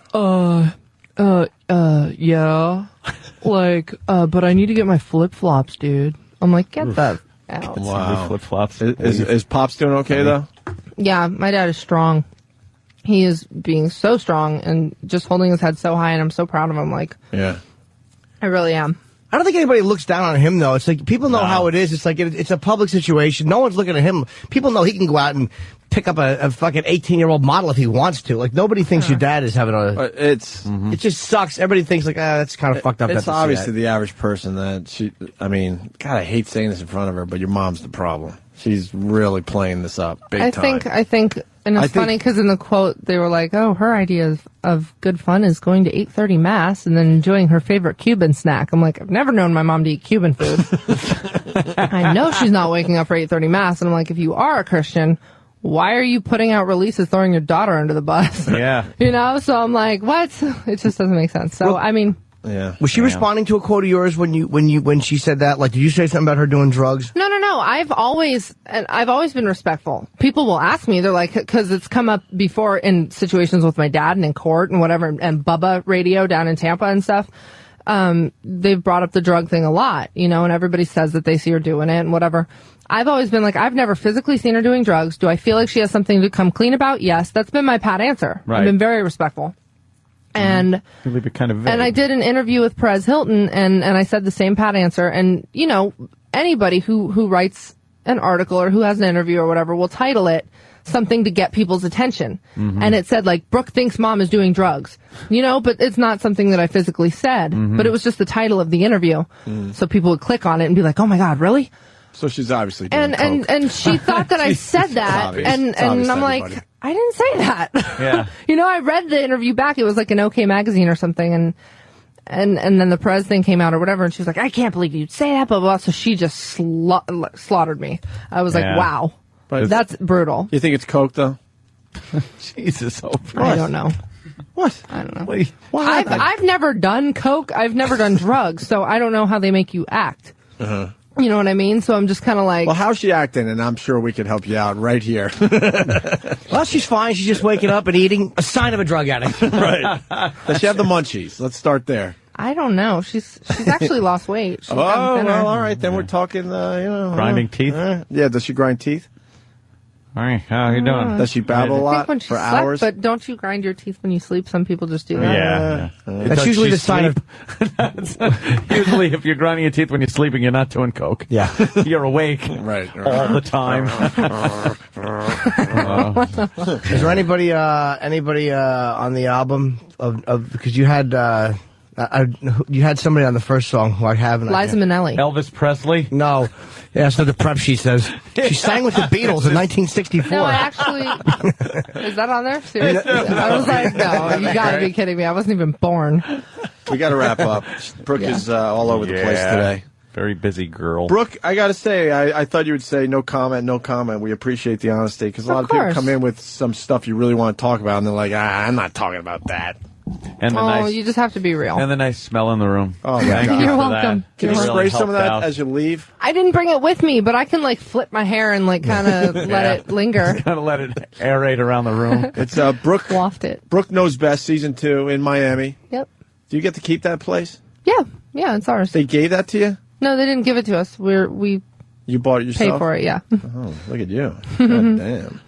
This Sunday, 10 p.m. on VH1, 2 episodes, and then July 21st, The Redemption. Mm-hmm. Are you a fan of Britney? Yeah. You are? It's like a guilty pleasure. Yeah, like I love her. Have you done any oopsies or anything yet? No. And I always wear underwear. But you know she's doing that on purpose, right? That's the whole thing. You do the God, oopsie. I can understand doing a lot of things on purpose, but that's just embarrassing. Yeah, I wouldn't want people to see that ever. We came up with the term, the oopsie. And you can't Oopsie. really Yeah. practice that where you know it's going to be a good shot. Yeah, 'Cause no. You don't know what, You have to just let it fly. Yeah, you just got to The hope for the spread best. eagle and just hope that it ends up in proportion. Hers didn't look good. There were a couple of shots that were, well. All right, we should get her out So of here. BrookeHoganMusic.com too, if you want to check out. I don't know if your new stuff's up That's there yet. the wrong website, too. Did they really give you the wrong? Oh my God! I knew it right when you said it. What's the pop website? It's brooksworld.com. Okay. By the way, do not tune away. I want to see Jimmy go ballistic. Just so you on know, the staff, just so you by know, the it's way. there. Right. Because why would You should we? probably do your own research before you do your own interview. Well, you don't think to do that. snap. You don't, because if I was doing an you interview just on got somebody, I slammed. would learn about them. Right. Right. I'm kidding. I'm just Jimmy, teasing we you. do. But these are also little things, though. It's like the website. It's not like I said, what was the name of your show? It's like this is just the website and a film that you could be working on. There's no way. You have a research staff that does stuff like this. You figure they're going to look and check things out. But why would they? I can't wait to see Why would they? somebody's head roll. Look, I just got to Twitter you, and then you can leave. Move the microphone.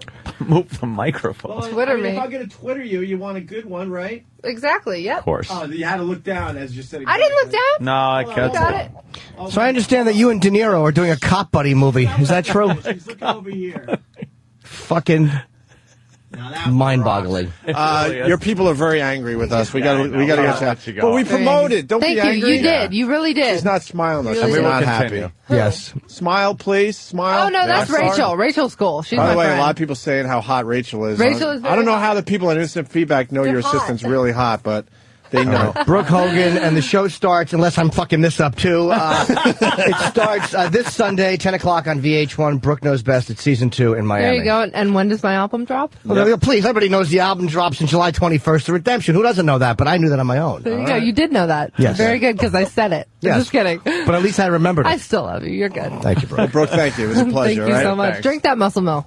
You saw that. I It's saw embarrassing, right? that. No. It's protein, though. No, I bet- it's actually really good. And I bet my you dad did- drinks it. See, thank you, Ed. See, Hulk drinks The them. Hulk drinks See, it. now stop. You're like a little Hulkamaniac. You just don't drink it out of the container because it looks really gay. No, it doesn't. That's actually really good stuff. All right, cool. Splashes the last bit on his back. Yeah, well, what are you going to do? Brooke Hogan, everyone. Thanks, Brooke. You have time for a photo? Bye, guys. Yeah. Opie and Anthony. Hello. Brooke Hogan. She did good. She was forthcoming. She was honest. Someone on Instant Feedback writes, "You're so fake. You guys bashed the shit out of her album and called them creeps for the suntan thing, and then you sucked up to Brooke." And? Yeah. What are you going to do, man? Exactly. And I said to Ope when we first saw that, what was that? An instant feedback from all of our subconsciouses? Yeah, we know it. We know. We don't need to be told. Dude, she's so fucking sexy in person. I am going to update my Brooke Hogan knowledge and info. Yeah. She's way hotter in person. Yeah. Doesn't look like a giant Amazon woman in person. I like that. She's very well proportioned, is what it is. She's big, but she's not fat. She's juicy, man. She's like just a tall girl. Like I would definitely like to see that nude. Oh, I thought you were going to say in a snowsuit. All right. Well, because everyone knew you were going to say nude. Nude. I want to see her nude. She's a little baby fat, but not in a bad way, but a very sexy, feminine way. She's really juicy, man. The cleft chin, though. I don't care about it. I wouldn't even notice it. That's a little rough on a girl. I wouldn't care if she had a football helmet A on. little rough. I didn't notice that. Little rough, though. I mean, considering that, she's an actress now. Oh, shit. What? She's starring in a movie with Kelly Osbourne, Yeah, Jimmy. what is that movie about that Jimmy. she's in? What part does she You asked play? the question, so you must have did all your research. Yeah, Yes. give us What's some this indie backup film? info. Yeah. Well, it's an indie film called Devour. Yeah. Yeah. That Which she's is apparently starring in. what our staff does with shitty information and fucking print it out. Now, a lot of shows do pre-interviews. We don't do pre-interviews. Yeah, we're starting to do pre-interviews. Are we? Yeah. Are we? Absolutely, we are. We couldn't in that case because she's doing a million shows here at SiriusXM. Howard would like everyone to think that he was the only one talking to her today, but she's pretty much doing 10 channels Yes, today. she is. Sam, why the misinformation? Well, Devour, I'll take blame for that, but I doubled. It's on IMDb and it's all over the place online. So, I mean, that is a rumor that just happened to not be true, but it was on Wikipedia. Not the rumor. Or maybe it is true, but she doesn't feel like talking about it yet. That happens sometimes. No, I could tell by her reaction she had never. I could have said to her, yeah. "So how was your trip to Jupiter?" And that would have had the fucking same reaction. What? Did you feel uncomfortable? No, I didn't care because it was on the paper. It's not like I ran in with it and go, "God, guess what? I got the skinny." What was the other thing she scolded you? Oh, well, the fact that her website, BrookeHoganMusic.com. And she goes, "No, it's Brooks World." And what was So the, now, and Sam? something about her music too. She scolded you on. No, Sam, what she about wants to know the, if I knew when her album would come out. Yeah. What about the website Faux Pas? That one is justifiable in my case because when Roland was doing the booking, Roland would always send me the plug information and everything that this guest is plugging, blah, blah, blah. By the way, let me just tip Watch you it off a being little. passed, yeah. I'm seeing a little passing here to someone that hasn't been here. No. In quite a while. Roland somehow. Ant's a big fan of the pass the buck thing that the staff does. And it doesn't. You don't have to directly pass the buck when you pass the buck. It's when anybody else's name comes up to kind of deflect a little. The best way to pass the buck is just keep it vague. Yeah. Just kind of keep Bring it vague. up someone else's name. Like Roland. Keep Like, it vague, like Sam's thinking Roland. Roland. No. He's not going to be on the show anytime soon, and I'm sure he doesn't have satellite radio. See, the listener isn't going like, well, let me really determine what he's saying here. They just hear, Roland. Oh, it was Roland's fault. Not Roland's fault. Roland never did anything wrong. He always did right, and he always sent me the plug information, and that's why the plugs were never wrong. Now, unfortunately, Roland doesn't work with us anymore. Oh, he's going to pass the buck. This is rules. Here it goes. And the person who works for our show that the talent department communicates directly with does not send me plug information on a consistent basis. So all I have is Who would that be? Steve C. Right? So all I have is You Google. just saw Buck firmly passed When to you Steve C. When you Google Steve Brooke in here. Hogan, he's not here today. When you No. Google Brooke Hogan, Really? I didn't even notice. Brooks World doesn't even come up.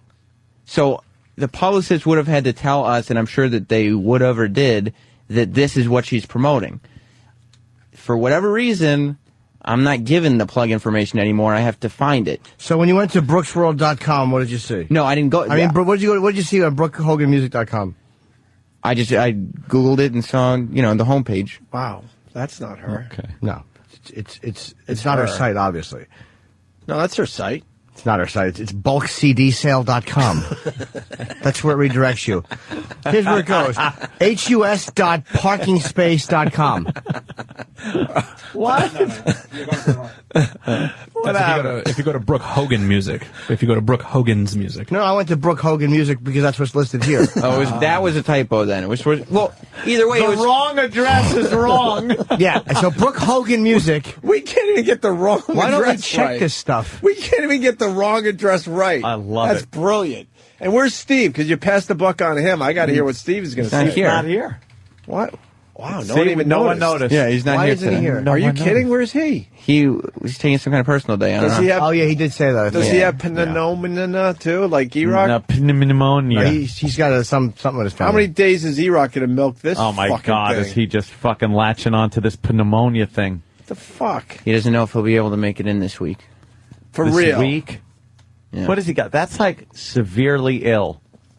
That's fucking Pneumonia. swine flu ill. Well, Ed, he hinted at that.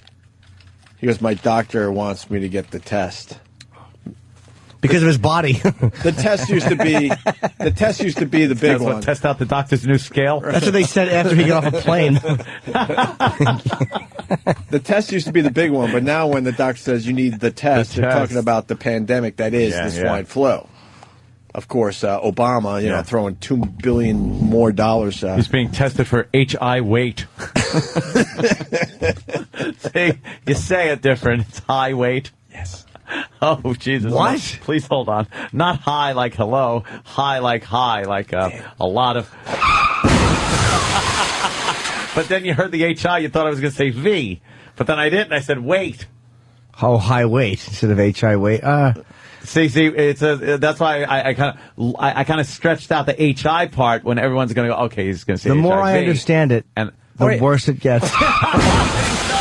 horrible. That's an RV hitting an exploding... E-Rock. Hey, what's up? How you feeling? Getting there. How's the pneumonia?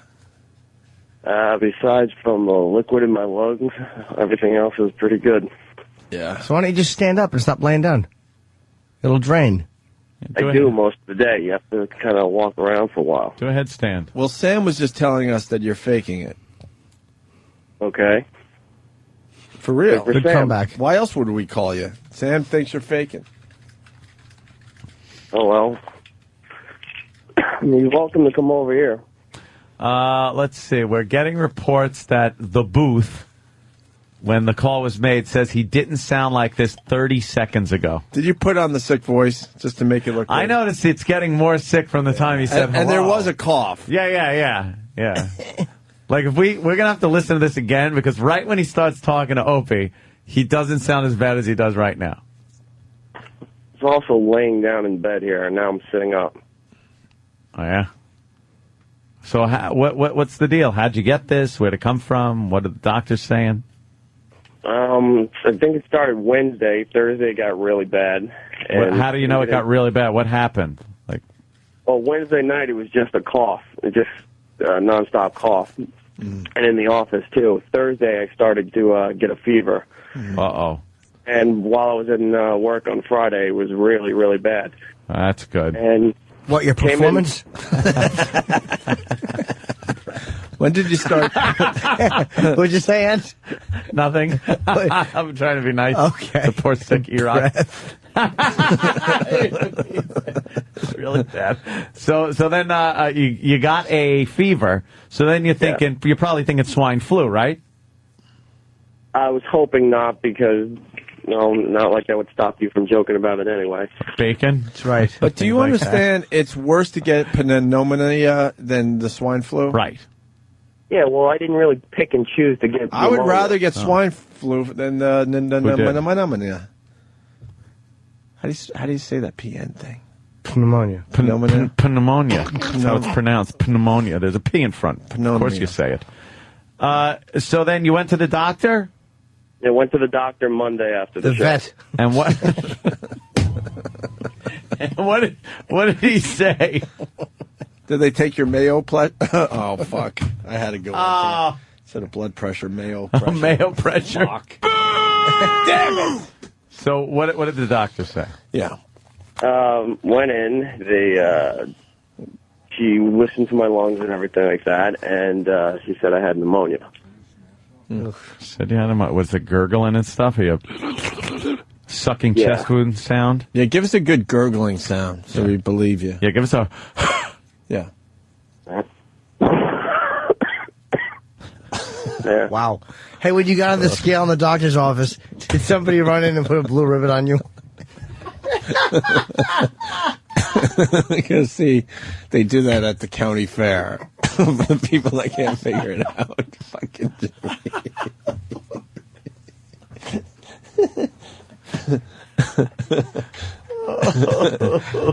Sorry. Sorry, Rock. What are you taking for your pneumonia, sweetie? He's gone? E-Rock? Did he hang up on us? Oh, my God. Did E-Rock hang up? I think he so. didn't like that line. Why? We didn't get to all the other fun things. Sugar cubes, flatten your hand with the medicine in it. We'll get to him. Yeah. Call him back. Dial 1-800-PIGGY. He probably broke his nose trying to root under a fence.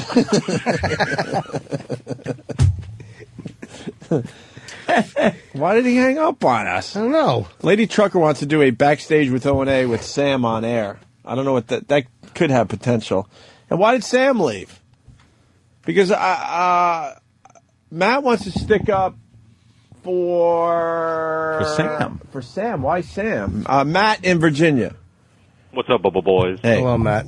Hey, I rarely agree with Sam, but in this case, I would have to say he's about 90% right. The Brooke Hogan Music website is the official Sobe, her label, whatever website where you can buy all of her shit, get the news. Brooke Hogan Music or Brooke Hogan's Music? BrookeHoganMusic.com. So we had that, right, Jimmy? What is Brooke Hogan Music, Danny? Or Brooke Hogan's music, yeah. Exactly. You're saying exactly. I know I'm right. Fuck. I know I'm right. I knew we'd get to this point, Jimmy. I looked at Brooke Hogan Music. It's a fucking CD site. So is it possible you didn't fuck it up in the read, Jimmy? Oh, no, you didn't. Wait, No, you didn't. is it possible what? No, I'm looking at it right now. It says Brooke Hogan Music. All right, then Sam's a fuckface. Yes, I know he is. Well, there's the guy that called to stick up for you, Sam. You're now fuckface. You're now fuckface. And another guy's like, Sam, how can you blame a guy that's not at work today? Because he's supposed to send me the information already. That's how I'm supposed to get it. How could anybody find brooksworld.com? Because even if we had said brookhogansmusic.com, she would have said that's the wrong website. Yeah. So how on earth could I find brooksworld.com? Did you ask? Well, you're doing the prep sheets. Did you ask Steve for the plugs? We all know he's a boob. I've asked him every guest that comes in. I say, send me the plug, send me the plug, send me the plug. And what was his response? He doesn't respond to emails. You know, the correct website is on her Wikipedia as her official website. Oh, shit. Yeah, but that's the same place that says all the other stuff. Well, you gotta cross-reference. Yeah, I know. That's what I'm saying. I Googled Brooke Hogan and You Brooks, what? Google and brooksworld.com. I Google. But you Google a name and brooksworld.com doesn't come up anywhere. What? Why would it? It's not her site. All right, hold on. Brooksworld.com is not her site. It shouldn't come up. E-Rock's live from his deathbed. Oh, that's right. Oh, Brooks Music. Hold on, let's get back to E-Rock. We'll get back to Dumb Sam. bitch she is. And Lady Trucker, you hold on. I don't know if she's trying to redeem herself from yesterday's horrendous phone call. Damn. E-Rock. Combined weight of an oil tanker on the phones right now. Why did you hang up on us? What? I don't know. You call me, and then all of a sudden I'm hearing this fucking pig jokes and blue ribbon shit. That bothers Well, I'm sorry, E-Rock. I didn't mean to imply that. What'd you think we were calling for? To say hi and give you best wishes? Are you Exactly. feeling better? I want to put a diving board on your chest and fucking swim into your lungs. I bet you he was hoping we would call because we just didn't know where to, send the fruit basket. Yeah, we're concerned. How are you feeling? Better? By the way, a fruit basket is Steve with wicker wrapped around him. I thought that was an incompetent basket. Yes, it is. So how's the pneumonia? Yeah, how is it? How are you? How are you feeling? It's better than it was. So you'll be back tomorrow, hopefully? I should be back in tomorrow. Yeah, because the place is falling apart with you. Yeah, I'm sure it is. We didn't even notice you weren't here. We didn't notice Steve wasn't here. Yeah. Not at all. I mean, are you still feverish? Not as much, no. Did you roll around in the mud to cool off?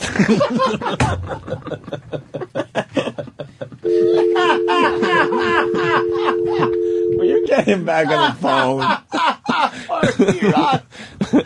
Oh, that's terrible. Get him back on the phone.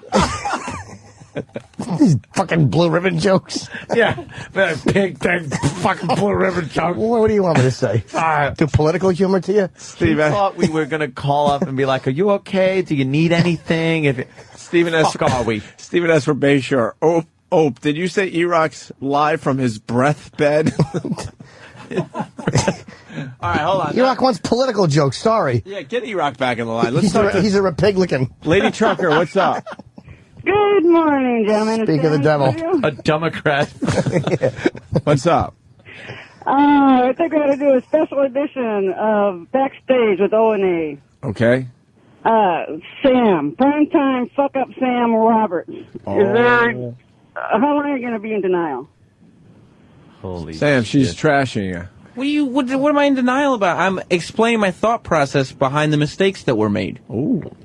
Okay, Sam. Now, is it true that in your state of denial that you've changed your Twitter name to not fuck up Sam? Oh, shit. Oh, wow. No, you didn't. Boy, when you take the gloves off. You certainly are crazy, dear Lady Trucker. First of all, I appreciate the Twitter plug. And second of all, I just said I wasn't in a state of denial. I'm explaining my thought process behind the mistakes that were made. I didn't say anybody else wrote them. I explained why they were written. Well, you're acting like the true tween that you are. Real adults, real grown-ups. I'm hanging up on her because we're losing our E-Rock momentum. Oh, I wanted to ask her if it was odd to have the trailer actually be heavier than the... Uh-oh. You hung up on me. I got all thrown.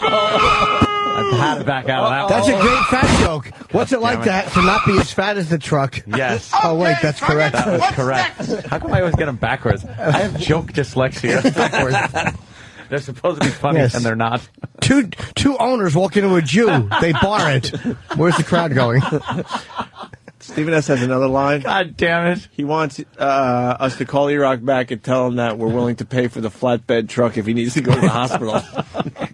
Little call back from yesterday's fucking flatbed tractor. Now, let's get him on the phone. Yeah, I'm just kidding. It's not good. Yeah. Pneumonia is a very serious thing. Sure it is. Mm-hmm. Get old Lake Lungs back on the phone. I want to talk to him. Someone else wants Jason Voorhees drowned in his fucking chest. Someone else wants to know if his fiance is working, who's flipping E-Rock over so he doesn't get bed sores.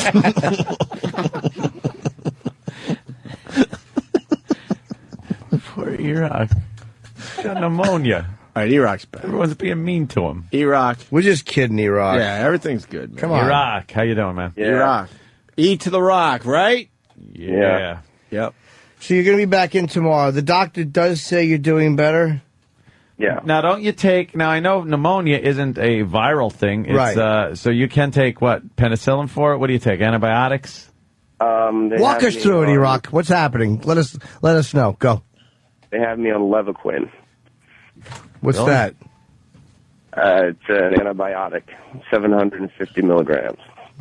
Kenny's in. Now, do they give you pills for that? Or does a guy in khakis just kind of fire a dart into you when you need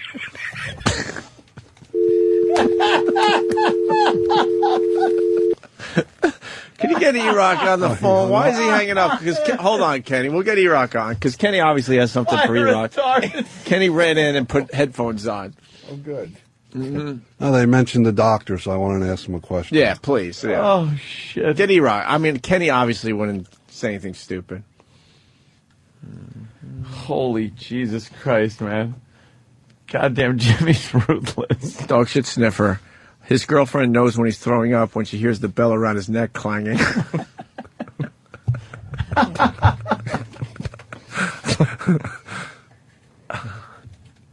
Dog shit sniffer. We'll get E-Rock on. He's got pneumonia. You can't fuck around with that shit. We all know that. Is he back? We're just kidding. Yeah. Got to give him a hard time, but we do want to see him get better, obviously. Yeah, of course. I don't like when E-Rock's not here. Oh. All right, hold on. I think we might have him. Okay. Oh, shit. Someone is saying that he's lying. Oh, no. Really? Mm-hmm. That he's lying about what? The, Well, I don't want to say about what, because then he'll have an answer. Ah. Oh, okay. See? Oh, let me see. Oh, okay. So You don't see say that? anything. Right? And let's Right? see. Right. Mm-hmm. Where is he? Just Takes him a while tuning to get to in. the phone. Redialing with cloven hooves. Sarah from Buffalo's got something, too.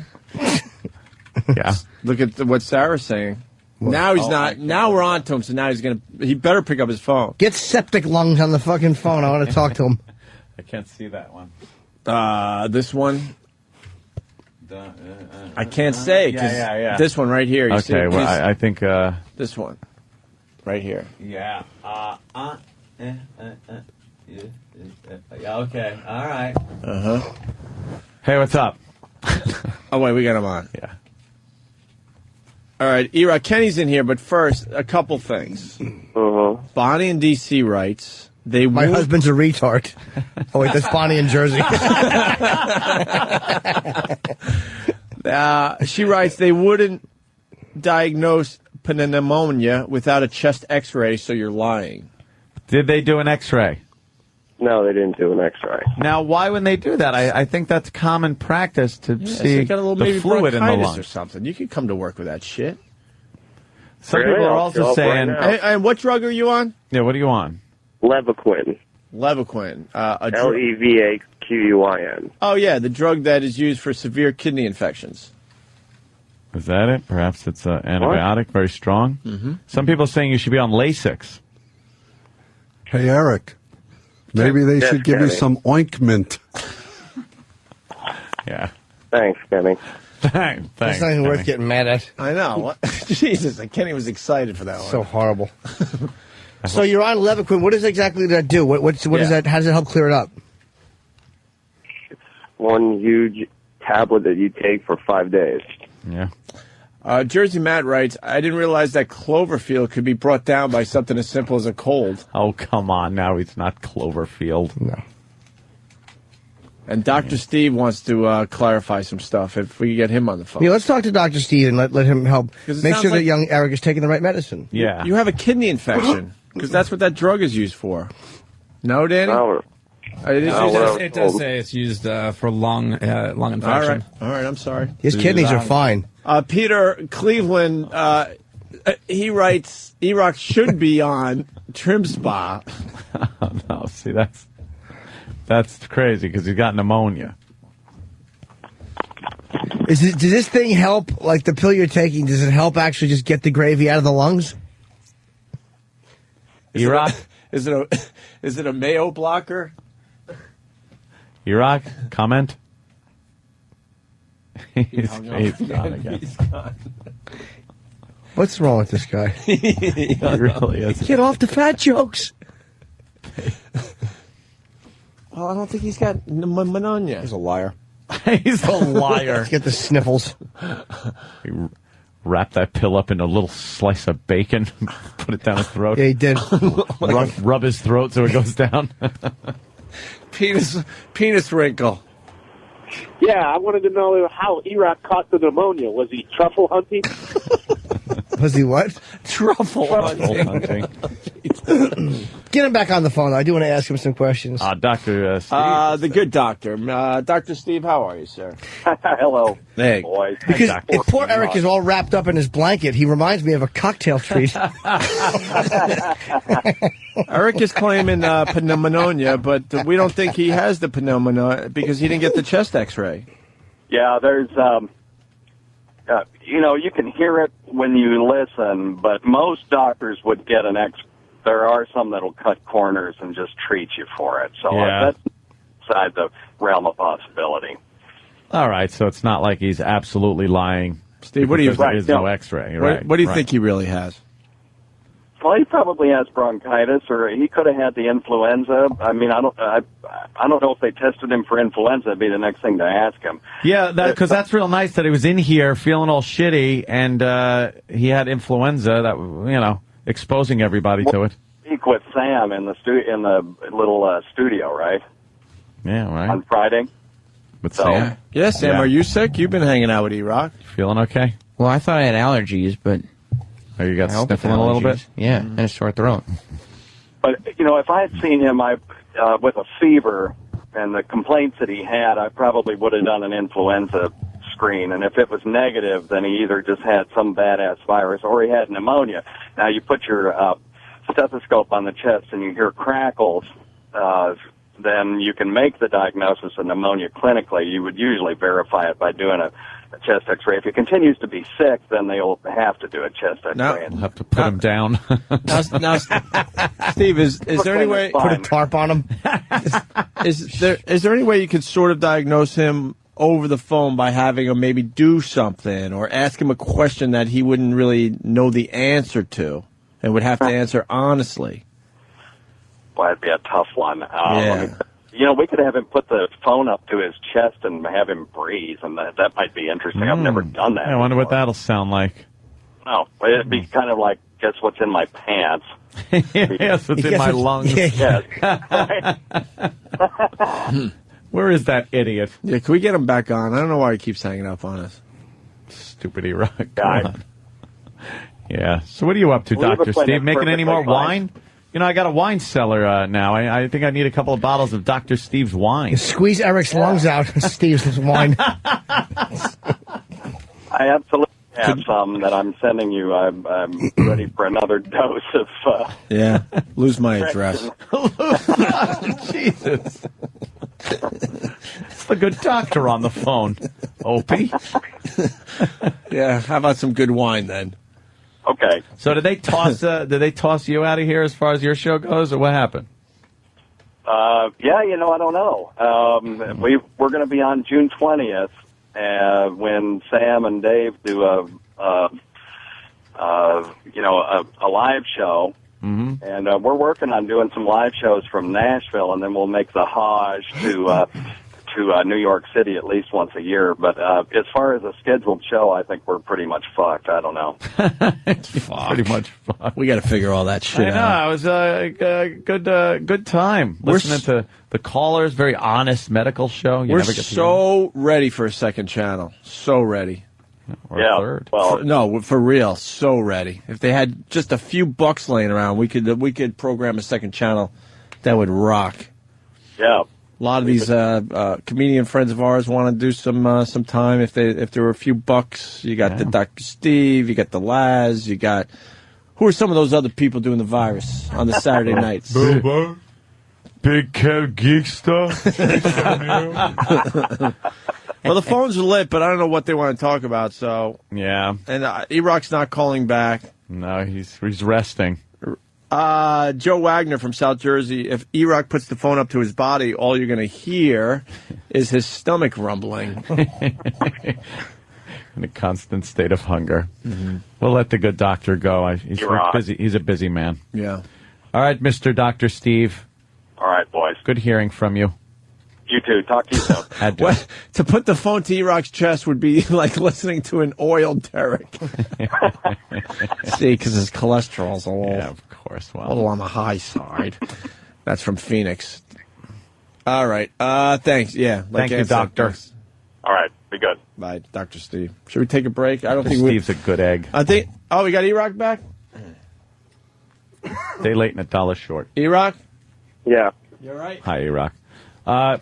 We want you to put the phone up to your chest and breathe in and out kind of deep. Yeah. Really? Yeah. Hang on.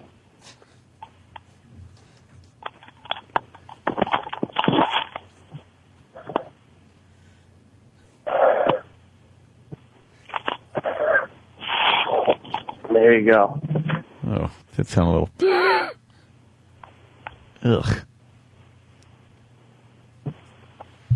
Again.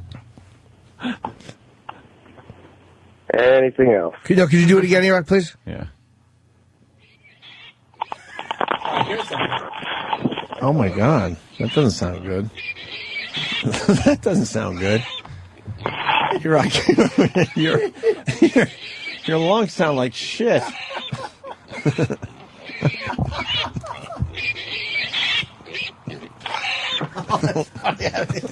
Holy shit.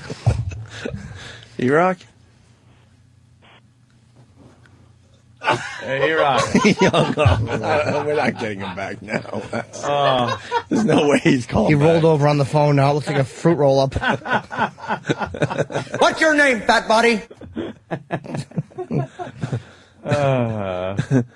Open your mouth! Adam K in Jersey. If we had E-Rock put the phone up to his chest, all you would hear is E-Rock's heart screaming, "Help me!" Oh. He's pretty disgusted at this point, I guess. Why? All the shenanigans and We're tomfoolery. very concerned about our buddy. Oh, are we? Yes. You can tell. Scott S. from Quakertown. I bet since he's sick, he can't clean his house. It must look like a real pigsty. His if you put a phone up to E-Rock's chest, it would sound like a lava lamp. I didn't realize there were so many cholesterol jokes out there. All right. Maybe he'll drop some weight. Yeah. Yeah, maybe he'll lose a little From his weight. neck to his stomach. And yet, I mean, some of us fans of the flu diet or what, huh? Yeah, see? It Wake makes you up drop after a few some days and like, pounds. look at me looking thinner. Yeah, I didn't eat. Right? I'm feeling better. Little bit. Yep. Should we take a break and we'll do some real stuff? I have a question for the audience, too. I need assistance with something. Oh, what's that, Jimmy? Nothing bad, just to email me with something. I'm working on something. The concept is places where people behave rudely and how they behave rudely in these places, whether it's a supermarket or anywhere, experiences you've had, and make them real. You know, little things, little brief ones. Gas station, wherever it is, that people behave rudely. I have one. Where? That you mentioned, the supermarket. The don't move the cart out of the way, motherfucker. Yes. And I'm not talking for 2 seconds or anything. Some people shop, and they put the cart right in the middle. I will parallel park my cart next to the aisle when I'm looking at something, and that way people can go right through. People will just put it right across the aisle and then walk away. And I come up, and you know what I start doing?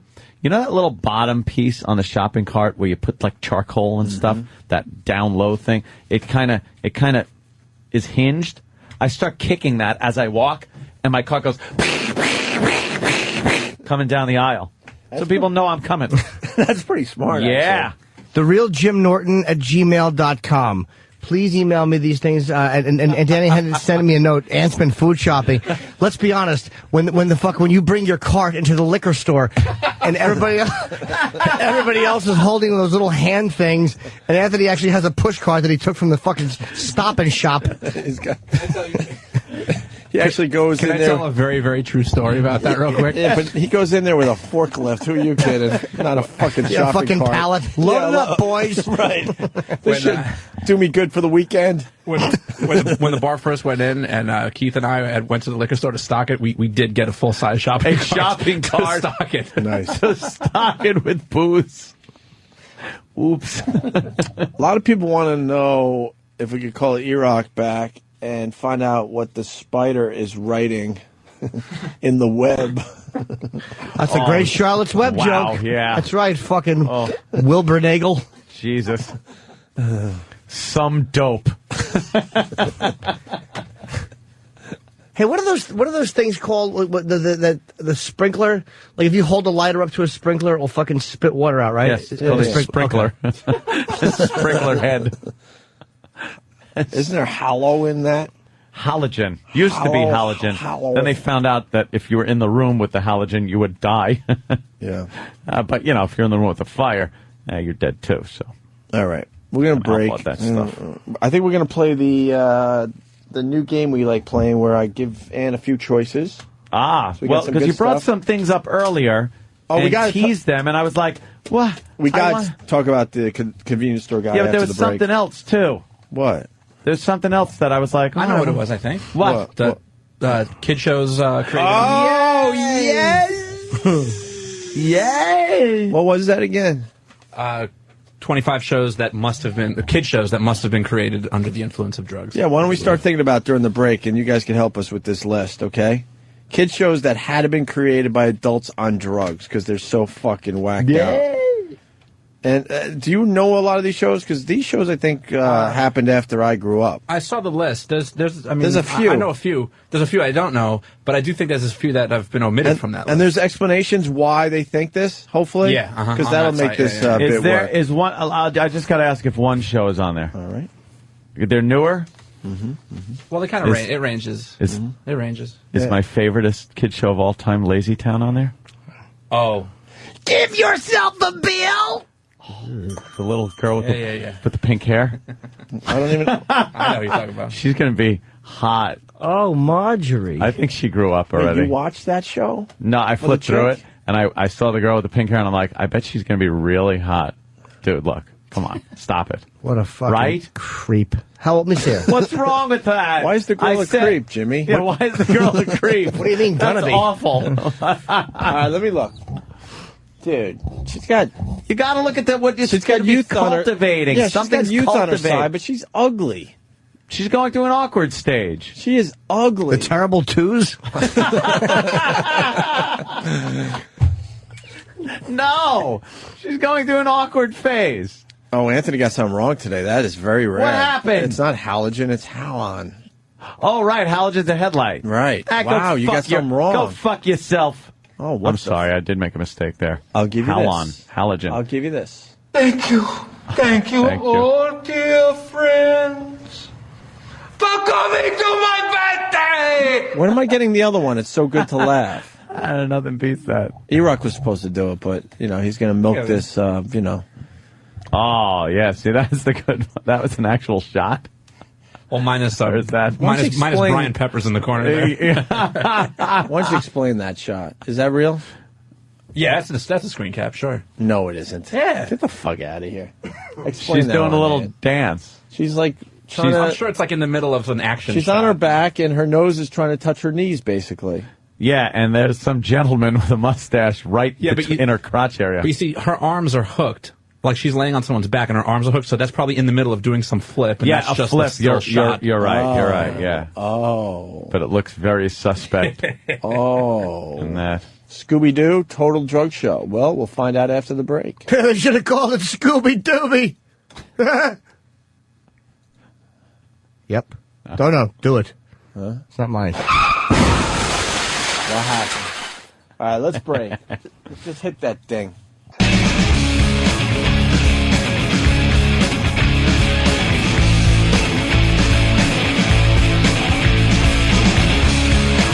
It's the Opie and Anthony show. I checked out the Weeby cam. Is it Weeby or Weeb? Weeby. No, it's Weeby. Weeby, right? Yes.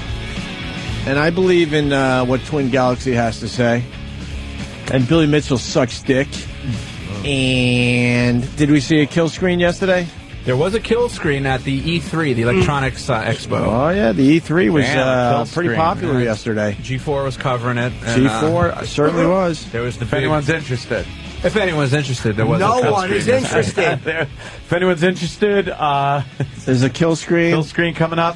Kill screen. Yeah. Do yourself a favor and watch Chasing Ghosts and the King of Kong. King of Kong, I feel was. Which one's definitely- better? Well, see, they're two different documentaries. I understand That's the that, problem. Dan. There I'm was- with you. There's way more drama and story going on in King of Kong, and Yes. Chasing Ghosts is more just kind of here's information. Did for you just say Chasing Ghosts? I did. It's Chasing. Ted, Chasing- help us out. Chasing ghosts. Chasing? Yes. Chasing ghosts. Chasing ghosts. It's too hard to say. My lips pressed down towards my neck too hard. So I have to harden up the first S and make it a Z. Oh, here comes the cranky old fuck for today's show. Chasing With his ghosts. fucking old man baloney tits. I don't want to look, but tell me when this man... Oh my lumbering God. down the hall, and he'll give his dirty look like he gives every fucking day. Oh my God, who is this man? It's Darth Vader without his helmet! Oh my God, the guy from the Operation game is walking down the hallway. Who is this man? Oh my God! We gave you a finger today. He flipped us the bird. I finally got to him. Wow, that really got him. He did smile though. He flipped the bird right did to the window. He knows that we talk about him every fucking He day. hears it. So who gives a it's great. shit? You know who I haven't seen? I saw him, but we were too busy. Oh, I saw him too. Opie, I know we're what the never bid is, too but busy. I couldn't. What was happening that we couldn't turn around and then take a look at little Brooke Nicky? Hogan was showing us her pussy. No, she wasn't. She was just talking. You could have won. Excuse me, 1 minute. Look who's coming down the hallway. It's little Nicky. And we'd all go, oh, little Nicky. It's little Nicky. And then he'd have waved, and the day would have been complete. Bunch of bullshit. And here's Troy. Troy, what's up, buddy? See, we have the long hallway, and people walk by to get to there. And here's Mashup Nicole. Get Mashup Nicole in here. Mashup, come on in here. I just farted again. Oh, my God. Nicole. Jesus Christ, Danny. This is bad timing, and we didn't mean to do this. God. But we wanted to say hi to you real fast, Hi. and Jimmy goes, please don't do this. I did just fart again. Because the last with you? last time you were in here, Jimmy farted. Yeah, I know. I was aware. Terrible. I hear we're breaking up the mashup team because a lot of the guys that do the show with you very jealous that your Twitter got promoted heavily on our show and theirs did not. Well, you're not breaking us up. You'll never break us up. But, No. yeah, I think there might be a little jealousy there, you Yeah. know, and thank you for that love. I did. It went up like a couple hundred. No, we did more than that for you. How much? Maybe 500, 600? That's pretty good, right? Yeah, it was sizable. Thank you guys. See, look how jealous he is. We don't need you, bro. You don't smell we don't nice. need you. And you don't look good in outfits like that. I mean, Well, you could try if you They want. don't have the ladies, so, No, you know. you got the Well, ladies that's for sure. Did you guys get to talk to Brooke Hogan? She's actually gonna be hosting my show Hitbound on the weekend. So, we didn't talk to her. We've actually hung out with her a bunch of times and the whole family. So, she admitted to us that her mom does coke. No, she didn't. Don't make up stories. That's what I heard. Because that gets us in trouble. She did, yeah. well, she is asking her to take a drug test. I didn't know that it was cocaine. I figured it was, she was smoking doobies. She but hinted at the coke, but she doesn't want to say it. Did she hint at the coke? I'm not saying a word, Mr. Mayor's dead idea guy. Well, she's hanging out with someone who's 30 years younger than her, who probably is, that's true. doing all sorts of things. Yeah, that's true. There were two things I wanted to tell you. Let me think of the first. Okay. Oh, the MTV Movie Awards. Yeah. Please tell me that you guys are smart enough to say right away that was a stunt. What, with Eminem? Yeah. Yeah, no, it was a stunt. I did. No, but everyone knows now, but when it first hit. Yes. You guys were all over, right? Yes, all over it, because Eminem would not have allowed allowed that to happen. But I heard that he knew he was coming down on him, but he didn't know it was going to be in the thong, and so, Is that how they're playing it now? Yeah. Because as soon as they showed the shot of Eminem as it was going on, I'm like, this is all pre-planned. It's so obvious. Yeah. And then the other thing is actually a compliment. Jimmy and I live in, we're neighbors. Yes, we are. I live in one building. He lives to the building to my, whatever. Depends which way you're facing. You know our freaking supermarket? Yes. They play your show all day long. They do? And I forgot to tell you. And, yeah, kid!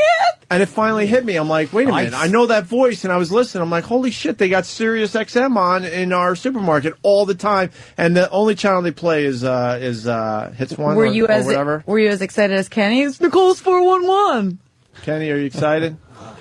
Here it comes. My mashup air check will debut soon. Oh, really? We can do it while Nicole's in studio. We can do it right now. Oh, I want to get the whole mashup in here. Fuck those guys. Oh, those are my boys. You stop. Kenny, what did they say to you, though? Be honest. You can't divide and conquer. I'm not. Yeah, yeah, I'll kill you. We understand the divide and conquer, so Anthony's right about that. But what did the guys say after Nicole got the big promotion on our show? They know they're all second, third, and fourth fiddle to Nicole. See, and they wanted you to help. Yeah, but I'm going to be the king of the mashup now. I don't know about that. I don't know. King of the mashup. You are not going to. How about what do we do? You're busy, obviously. I do have to run to a meeting, but I wanted to stop in for just a moment. With my boss, Kid Kelly. Oh, I know Kid Kelly. Yeah, he's kind of a big wig around here. Yeah? Yeah. Are you seeing anyone? I am, actually. Are you seeing anyone?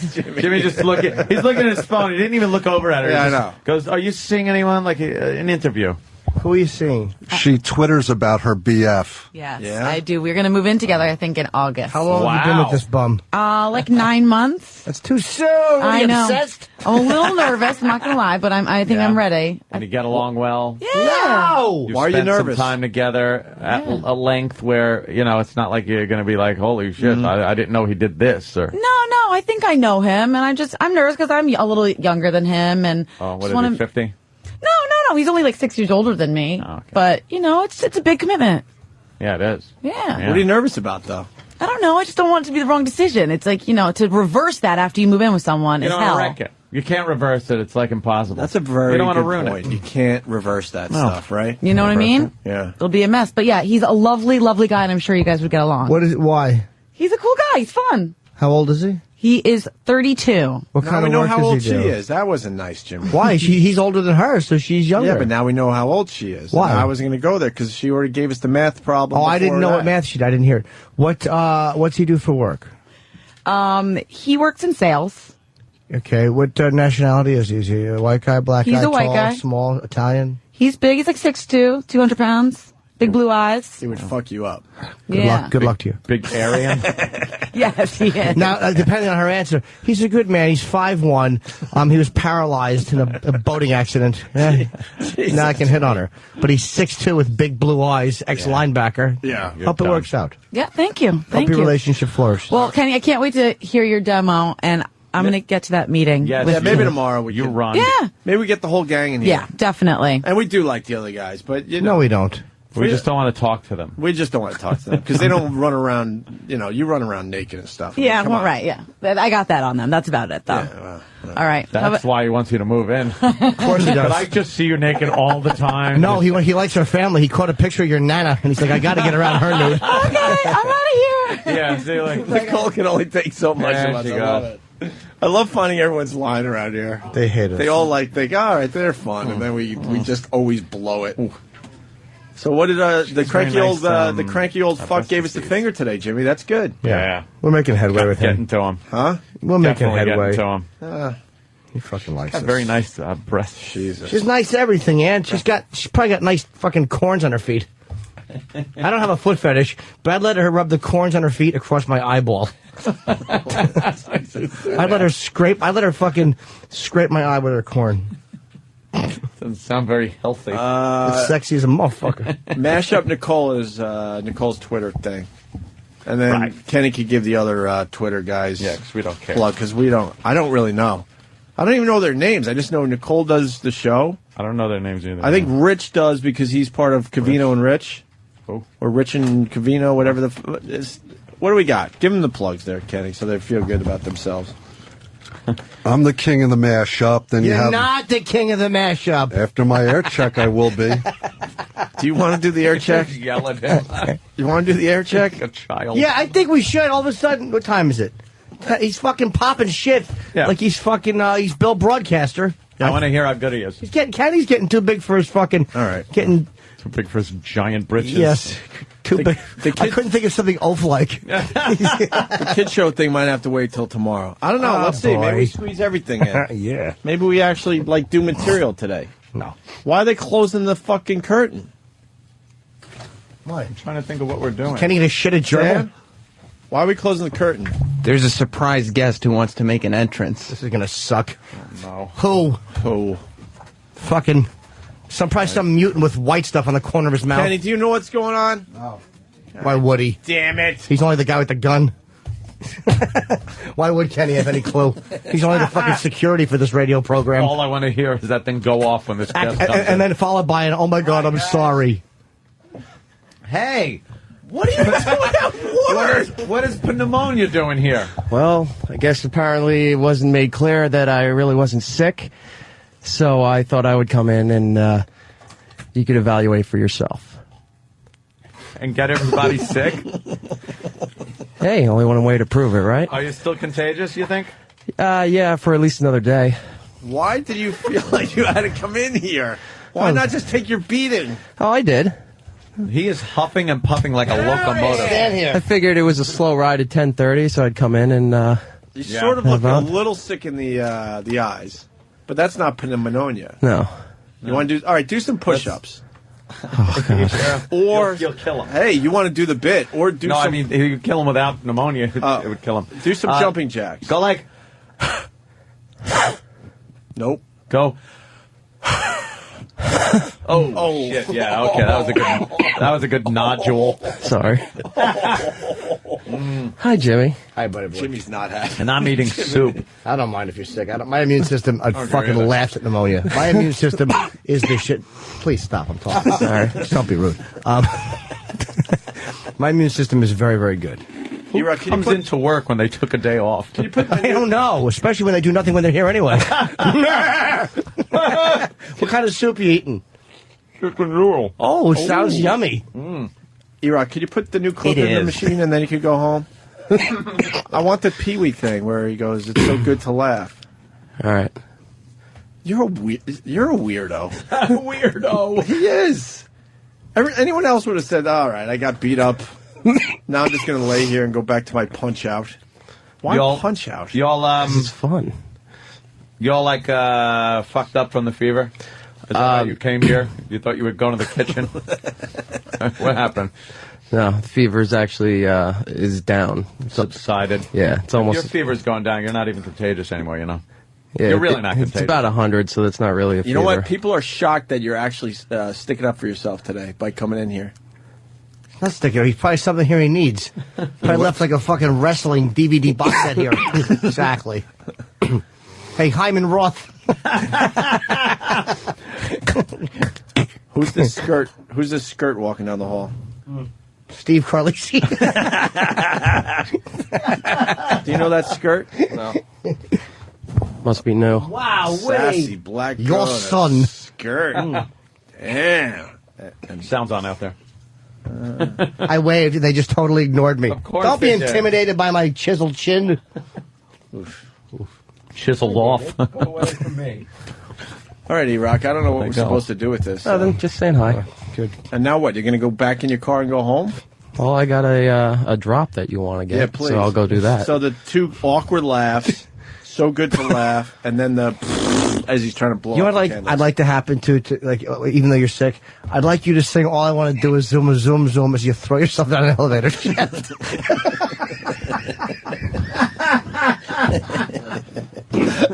What are the odds you'll do that? Oh, there goes E-Rock. Right. Are you coming back tomorrow for real? Place is All right. falling apart without you. Exactly. Right? Jesus Christ. Right. Fucking beat it, cum lungs. There you go. Danny's disinfecting the whole area now. I don't want to get sick. And how who does? unhappy are you that he just walked in? Because you're the germ guy. I'm not a germaphobe. I'm a disgustophobe. I'm you sort know, of a germ guy. I'm not happy that he was just in here. Not happy. You got to hope your immune system can hold up. Oh boy, God hope. That's it. That's all you got going for you. Kenny's Morning mashup demo. All right, you know what? Thug, A Crying Shame, or 25 kid shows that must have been created by adults on drugs. I say we go with the kid show because Kenny we could do tomorrow so we could spend more time on it. Yeah. Really? I don't like rushing through Kenny. We need a lot of good Kenny. We could play the Kenny thing early and then wait for the mashup people to get off the air, and then we'll play it again and see what they think. That's even better. But let's do the gun story fast, and then we'll do the kid thing. Because this is a current news story. Image from surveillance camera shows would-be robber in praying position, begging for mercy as Long Island store owner Mohammed So who gives a shit about him? Sohail, which is funny because he's got a gun in his hand. Sohail. Yeah. Hell of. Oh, shit. Well, the guy's got a shotgun. What kind of shotgun is that in the picture? I don't think it's a shotgun. Well, it says wheeled shotgun. It looks like kind of a sawed-off shotgun. No, as I look at the picture, But it's not a... for a moment. Because that's not in the shotgun category? As I look at the picture where he's holding a weapon in this hand, that barrel does not look like a shotgun. That looks like some old fucking got it from his great-grandfather gun. I don't know what the hell that is. For real? I thought it was For real, more... Joe. See, I don't know shit about guns. I would say real. it's some kind of modern gun. Here's the story. It's pretty weird. I don't know what to think on this one. Shotgun-toting storekeeper gives the robber, the contrite robber, $40 and a loaf of bread. What happened was a lucky Long Island bandit found compassion in an unlikely place, the wrong end of a shotgun. Convenience store owner Mohammed, after pulling a weapon on the would-be crook, sent the weeping man home with $40 and a loaf of bread upon hearing he was broke and unemployed. The robber also vowed to end his life of crime before escaping with his life, the food, and the cash. He started crying, Mohammed recalled yesterday, at the Shirley. That's near Wading River, motherfucker. It's near Mastic, by the way. Shirley's more Mastic than Wading River? Yeah, that's all that area. Mastic not so good. Shirley all right. Wading River better. Some parts of Shirley, not very good. Oh, really? Yeah, the part's really right next to Mastic. All right. Yeah, bad. Shirley convenience store. He said, "I'm sorry, I have a family. I have no money for food. I have no job." Are you believing this guy? Nope, not for a second. You really think maybe it's a guy that needs drugs or something and got caught and said, "Fuck, I'm going to talk my way out of this"? I quite frankly don't give a shit what his situation is. He came in, demands money as a badass, and if this poor fucking guy, like so many of these convenience stores people, just kind of stood there, he'd get his ass beat by a baseball bat while this savage just fucking didn't give a shit about hurting him or doing anything or thinking about the consequences. And then this motherfucker pulls a gun out and he's on his knees begging and praying.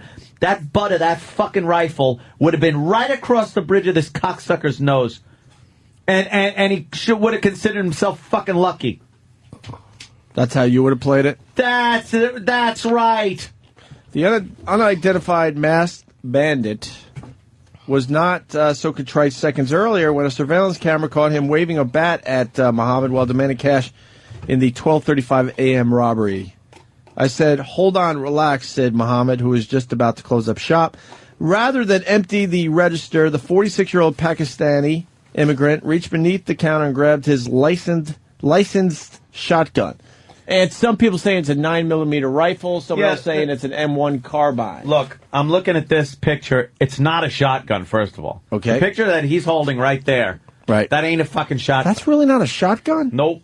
God, I'm stupid. No, look at the sights. The sights. I thought it was a shotgun, too. The barrel isn't big enough, and the that's a long gun, then. The ejector is. What's the difference between a long gun and a shotgun? Long gun's a rifle. A So is that a rifle? shotgun. No, this is a rifle.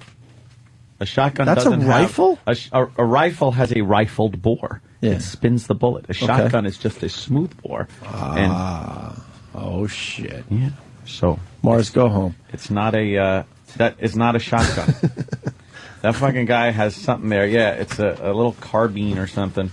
As Mohammed, or is it Sohail? Yeah, Mohammed. Came out to confront him, the robber dropped the bat, fell to his knees, and folded his hands in prayer, the video showed. Well, the guy must have thought he was getting shot, so aren't you going to come up with all sorts of shit at that moment? Yep. He begged for forgiveness and explained his dire situation at home. Muhammad, against odds, longer than his daily lotto customers... What? Muhammad... Is he trying to throw in a convenience store I guess. analogy? All right, let me try this. All right, here we go. Muhammad... against odds longer than his daily lotto customers face. Listen Against and let odd- him... What? What? Muhammad, against odds longer than his daily customers face. Oh, his daily customers... They face long odds. long Let me see it. odds With to the win lotto. lotto. Right. I think that he could have wrote that a little better. Listened and let him go. I told him, promise me you'll never rob anybody again. Kenny was showing me, but he handed me this and he pointed at the guy holding the gun. What happened, Kenny? That's what you're talking about. No, I don't. No, but Kenny, we're looking on the other end of the. Love Kenny. I don't even know how half these people find their way to work. That's no shotgun, right, Kenny? No. I was looking for the guy. Where's the sentence that we were just talking about? He goes, this is what you're talking about. Oh, you showed me the front page of the paper too. Go away. Go away. That's yeah. Oh, okay. Look at that. See, now I'm looking at the front of the bore, which is Kenny. No, the bore of the rifle. That is not a shotgun. Let me read the rest of this. So, shotgun, stupid people. Same people that try to talk about fucking gun laws. I told him, promise me you'll never rob anybody again, Muhammad said. The robber quickly obliged. Of course he's going to oblige. Yes. There's a gun in his face. No, I'm not going to promise the you owner that. then pulled $40 from his till and told the man to grab a loaf of bread on the way out. The instantly rehabilitated thief thanked Muhammad, called him a good man, and disappeared into the night. The whole thing was over in about 2 minutes. I feel really good because I helped someone, Muhammad said yesterday. Everyone should help each other. I did this because he had problems. I don't call myself a hero. If this guy's still going to be down on his luck, of course he's going to rob again. Right? Well, you know. Yes. Maybe. That guy depends on the guy. First of all, the guy everything works out like trading places. No, but the guy had a bat, not a gun. So, which means that he's probably not that experienced a fucking robber. You can rob with a bat, but most guys who are good at robbing convenience stores have a gun. That could have been. It's probably a drug crime, though, more than anything. Right. Yeah. I did this because he had problems. I don't call myself a hero. Muhammad called the police after the man fled from the store, but said he doesn't want to press charges. The suspect's face isn't visible on the tape, making his apprehension unlikely. Wow, this guy got off. Muhammad, who lives in Shirley with his wife and 17-year-old son, said he was never scared, and with good reason. I have a gun. He also had a lot of sympathy for the man, blaming the economy for forcing good people into bad decisions. How do you know? Everybody should live the American dream, said Muhammad, who opened his business 6 months ago. Everyone should have a job so this doesn't happen again. Well, let me explain something to you. He's a nice man. No, he's a fucking idiot. And let me explain why this guy is a fucking idiot. This fucking thief should be run through the goddamn system. Because now, let's just think about what might happen. Let's say there's a week down the road. We look at some surveillance. Perhaps 2 weeks. Perhaps 2. We look at some surveillance footage of a brand new robbery that just happened in another store with a real familiar looking jacket and MO and everything else. But this time, The guy's carrying maybe because he realized, hey, the fucking owner might have a gun, so let me get one illegally, of course. And then goes in and perhaps takes the life of another clerk, maybe a customer in the store or something else. This fucking idiot made a decision where now he's endangering other people by letting this guy go. It's his decision that maybe the next guy isn't going to be as fucking lucky as he was to not get killed doing this? No. It's the law that is in place for that. It's this guy should have been held at gunpoint till the cops came, arrest him, and run him through the fucking system. So now this Mohammed shithead's gonna have it on his fucking conscience, if he has one, that if somebody gets killed by this guy. I have to agree with you on this one. Fucking idiot. I'm with you on this one, Ant. I'm with you. Dummy. By the way, he owes $137,331 in back taxes. Who? The fucking owner of this store. Yeah. Why are you mad at him? Because I pay my taxes. And a boy, Ant. So you're mad at everyone in the story? Yeah. Everyone. Everyone's an asshole. Yeah, I'm with you. Language. Because I don't think the problem was solved. The No, guy's it going to wasn't. still be desperate if that's the true story. Exactly. And What do how's you he going to think? get his money? Well, I got $40 in a loaf of bread. I'm set. Let me buy a house. Probably come back with all his friends. Exactly. We got an easy one. It's like, yeah, we got an easy mark. This And- guy will give you fucking money. And we know exactly where his weapon is, what kind of weapon it is.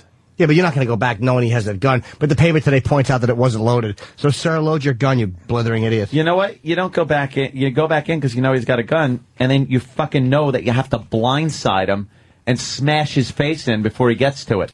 This guy's an idiot. Now you're good. People will go to another store. I'm a fan of loading guns. If you're going to have a gun, load it. Of course, especially if this kid's running. And leave it laying around while the kids are Yes, playing. of course. They like to play with them. Yes. All right.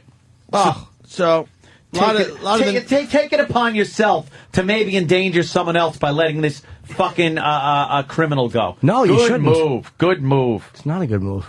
Oh. Oh, can't hear the sarcasm, Jimmy. I understand that, Anthony. This is the new me, man. From now on, man, Wow. we're going to do a different kind of show. Look at you with your sunglasses on. I want to do my show with my sunglasses. Look like a douche. Ant is not getting the other side. Ant sounds like Judge Dredd. No, I don't. I am the law. Exactly. What other side am I not getting? Judge Judy. Could I talk to this idiot on line 7? No. His name is This Idiot. What a coincidence. Where is he? CJ. What are we talking about? Ant is not getting the other side. Of what? Of the story about the guy with the gun. He's on TV. That guy? That guy right there. That guy. That's the guy. Same guy. Same guy on TV. Same guy. He's same guy. Same guy. King of comedy. Yeah. For real, who? Yeah, for real. CJ? CJ. Right. Hi, CJ. What side am I not getting? Ant, I'm agreeing with you, but the other side of the story is, now what happens when all these other upstanding citizens knows that they can go and hijack Mohammed's store, and even if they get caught, they can get $40 and a loaf of bread out of it. Well, I don't know how many he's going to actually let off. This guy apparently drops to his knees and starts begging for his life and blurting out this probably bullshit story. If other people want to go in there and try to rob him, heck, good luck to you. We should have... just the fact that this guy let that guy go, knowing he is a criminal, the fucking guy came in, tried to rob him. If he didn't have a gun, who knows? He might have gotten his head beat in by that bat. Or the guy might have had another weapon on him. Who the fuck knows? This guy might be a lunatic. If I'm thinking about robbing a store, I'm going to go and rob his store. Yeah, that's what we were saying too. Like now, he has a gun that he doesn't load. Have a good one. Okay, see, I thought it said Ant is not getting the other side. What we should do is just have all our listeners go to that convenience store and go, look, I just want to let you know right away, I don't have a weapon on me. You can check me, but I'm down on my luck, and see how many loaves of bread he would give out before he's finally had it. $20 in a loaf. With being a good Samaritan. Yeah, he just starts shooting people coming in to buy shit. Owner should have pulled a Tyler Durden. Thinking, think. Where he pulls him out back. Puts the gun to his head. Raymond K. Hessel. Yeah. God damn it, do I have to see Fight Club again now? Sure do. Motherfucker. I'm down on my Fight Club references. What did you want to be, Raymond? Ah! Now, man. Now I'm in. Animals. Animals. Store owner is facing murder charges for killing criminal. I guess. Not that store owner. No, he didn't even take the loaf of bread. But yeah, do you guys know that part of the story? Oh, he didn't by take the way? the bread? So if he needed like to feed his family, why wouldn't he take the bread? Maybe they're watching their carbs. Wait, what? Maybe they're watching their carbs.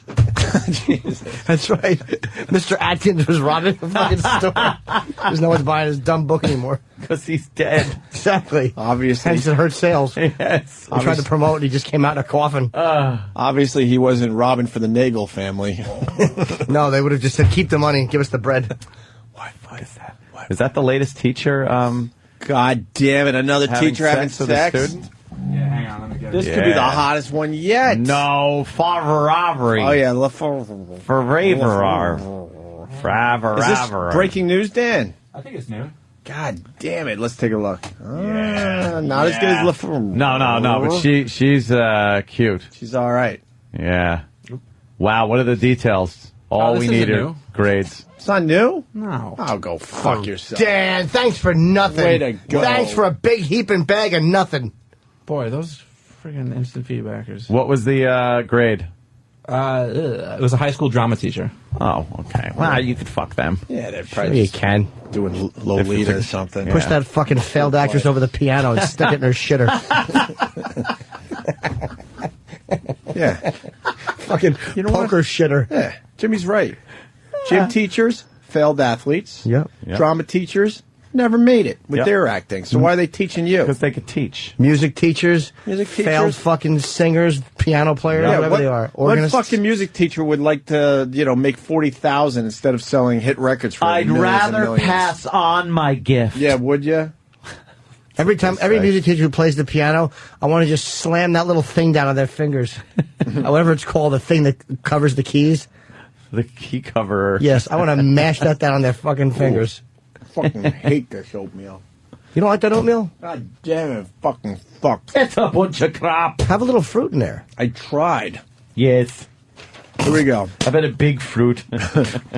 25 kid shows that must have been created by adults on drugs. All right, let's go. Who wants to start? Uncle I'm Paul? going to guess Sesame Street. I don't know. That's pretty popular there. It was Uncle Paul. It was probably. These invented. are fucking weird kid shows where you go, man, somebody was on something. Got to be dope. Teletubbies. I'm giving myself a bell right away. Are you looking at the list, Dan? No. All right. Where to you? Teletubbies is number 9. The Magic Garden. Number 9. Oh, look at that. Let it be known that we're doing extra radio for this fucking company right I thought now. you were going to go let it be known we're ending the show. No, we'll do a little extra for you. The Magic Garden. Because Magic we feel Garden. like doing extra. Magic Garden? Magic Garden, Gregory. No, let's start with Teletubbies. Okay. Teletubbies. Why is Teletubbies a show that had to be created by adults on drugs? Well, according to this list, it says, never mind the controversy over whether Tinky Winky pushed a gay rights agenda. The real question surrounding the popular British show Teletubbies is whether its creators were totally baked. Set in a seemingly idyllic, technologically advanced Happy Land, Teletubby, eschews niceties like story and character in favor of twinkly music and endless shots of fuzzy child beasts romping and muttering in some kind of giggly moon language. Yeah. And just when the haziness seems about to be clear, the little freaklets coo again and start the trip all over again. See? They Let's got be honest. televisions in their stomachs. Let's be honest. Do we really want to do this? Not Tomorrow. really. The Wiggles? Let's go Wiggles. No Wiggles. I don't know who they are. I said Magic Garden. No Magic. What the fuck? They're newer. How about we do it till we get number 1, then we go home. All right, Blue's Clues. Blues? Nope. This fucking game sucks. Number 1. Electric Company. No, of course not. Zoom. Nah, why would it be there? Why Electric Company, Jimmy? What's that? Why that? Because fucking Number 3 on the list. Why don't you hit that bell for yourself? Why the Electric Company, Dan? Well, no show better embodies the psychedelic elements of the 70s than the Electric Company. I say Mr. Rogers because it's a guy walking around in a fantasy land by himself, talking to King Friday. Stupid King Friday. I hated King Friday. I always wanted King Friday to be caught in some sort of an online child porn scandal. Winter, spring, summer, fall. That was her name? I think so. Ugh. Even as a kid, I knew he was a creep. Speedy delivery! Speedy delivery! Oh, yeah, Mr. McFeely. Coming too soon. Oops, speedy delivery! Yes. Here's your package from Thailand. Here's those photos. Thank you, Mr. McFeely. Yes. Yeah, that like creepy, always smiling kind of. That show creeped me out. Change his always. sweater and put the shoes on. Why would you change your sweater out? Hairless lady boys. Fucking DNA off of it. Even as a kid, I remember like him taking his shoes off being very creepy. Like, why would you take your shoes off on television? I was creeped out by the show. And why did he put the sweater on? Because it was time to have fun? Or did he take the sweater off and then put it back on when he was done? I forget now, Ant. He did took his businessman shit off and put on his sweater. Because sweater says fun? Button-up sweater thing. It was more relaxed. You got the kids relaxed before he gave them Zimas and fucking condoms. Before you attempt to stick a pinky in their little digit. Anus. Why the electric Always company, start Dan? with the pinky. Because, let's see, they use an early analog computer animation system that allowed people to walk out of hand-drawn doors, dance with animated consonant clusters, or sing with two differently costumed versions of themselves. Wow, that must have looked great back then. Sure, it looked very realistic. Green clouds and exploding stars set to raw wah-wah funk were a staple, as were cameos by Spider-Man, who communicated via speech bubbles. Jesus. Sounds stupid. All right, we're still looking for number one. 25 kids shows that must have been created by adults on drugs. Captain Kangaroo. Holy shit, Jimmy, no. No. Pee-wee's Playhouse. You know what to do. Number 4. Son of a bitch. That's pretty good, though. We got 2 out of the top 5. It's like being punished. You can't leave the table until you finish your dinner. Don't look at the phones. Kids shows. Kids shows. Number 1. Number 1 kids show that... Is this something we would know? Correctamundo. All right. All righty. How about... older show. I know what it is. All right. Mr. McGregor's Paint Shop. No, it's not that. The time they spilt the paint. Sure. Is that one of the greatest bits since moving to satellite radio? Fucking rules. HR Puffin stuff. You just want to go home. No, You looked. I saw No. I saw you look at the screen, make believe you're rubbing your nose. I What do you wouldn't think have you're said working with? I wouldn't have said that from reading it. What got me was I wouldn't by reading it, which meant you did read it. No, I did. Well, it's right in front of me. But I got to be honest with you. I thought it was newer shows. I would have said that first. Why first? I would have said because it's the most fucked up show ever. It was creepy, right? It's stupid. The stupid magic flute. And Is that the one with Sigmund? The witchy poo and the stupid English kid. Was Sigmund in that one? Sigmund was a spin-off. Another Sid and Marty Krofft piece of shit. Wait, so he wasn't in HR? No. And then I thought they spun off it from Puppet HR. Stuff. He's your friend when things get rough. Huh. See, and he looked like Mayor McCheese. Right. He had the big head and everything. Witchy Poo scared the shit out of me. Witchy Poo was the one that was always after the kid's magic flute. What was his name? Was that little faggot? I really don't. Kid's name. There's Witchy Poo. Dan, why HR Puffin stuff according to the... Sort of like a motorized even though Ant's pretty broom. much nailing it, but... Jimmy was the kid, right? Little annoying kid. No. What? This magic flute. He was the sweet boy with the magic flute. Hated him. Hoodly-loo. Was Land of the Lost another Croft show? Ooh. I was watching that I think it recently. was, yeah. I was torturing my girlfriend, making her watch him. Horrid. It's fucking... That guy with his fucking Jamie Gillis porno hairdo, the fucking... the guy who was the father. The father, yeah. That was... And I can't describe to you how badly I hate Chaka. Chaka is unwatchable. He was what was he? A pakuli? What's a pakuli? Or something like that, or a pakani? And then they have those... Slee stacks? Slee stacks, right. It was so bad. Chaka. Number 2 on the list? That was? Devil's Creek. Ooh. No. Mm-hmm. Oh, look at stupid Chaka. You puzzled Chaka, you ass. What was he, a Pacani or a Pacuni? Oh, I don't know. I'm just pulling up pictures now. You know that we were supposed to have a meeting because the guy that was in charge of the meeting took a personal day today, and that same guy is now walking down the hall.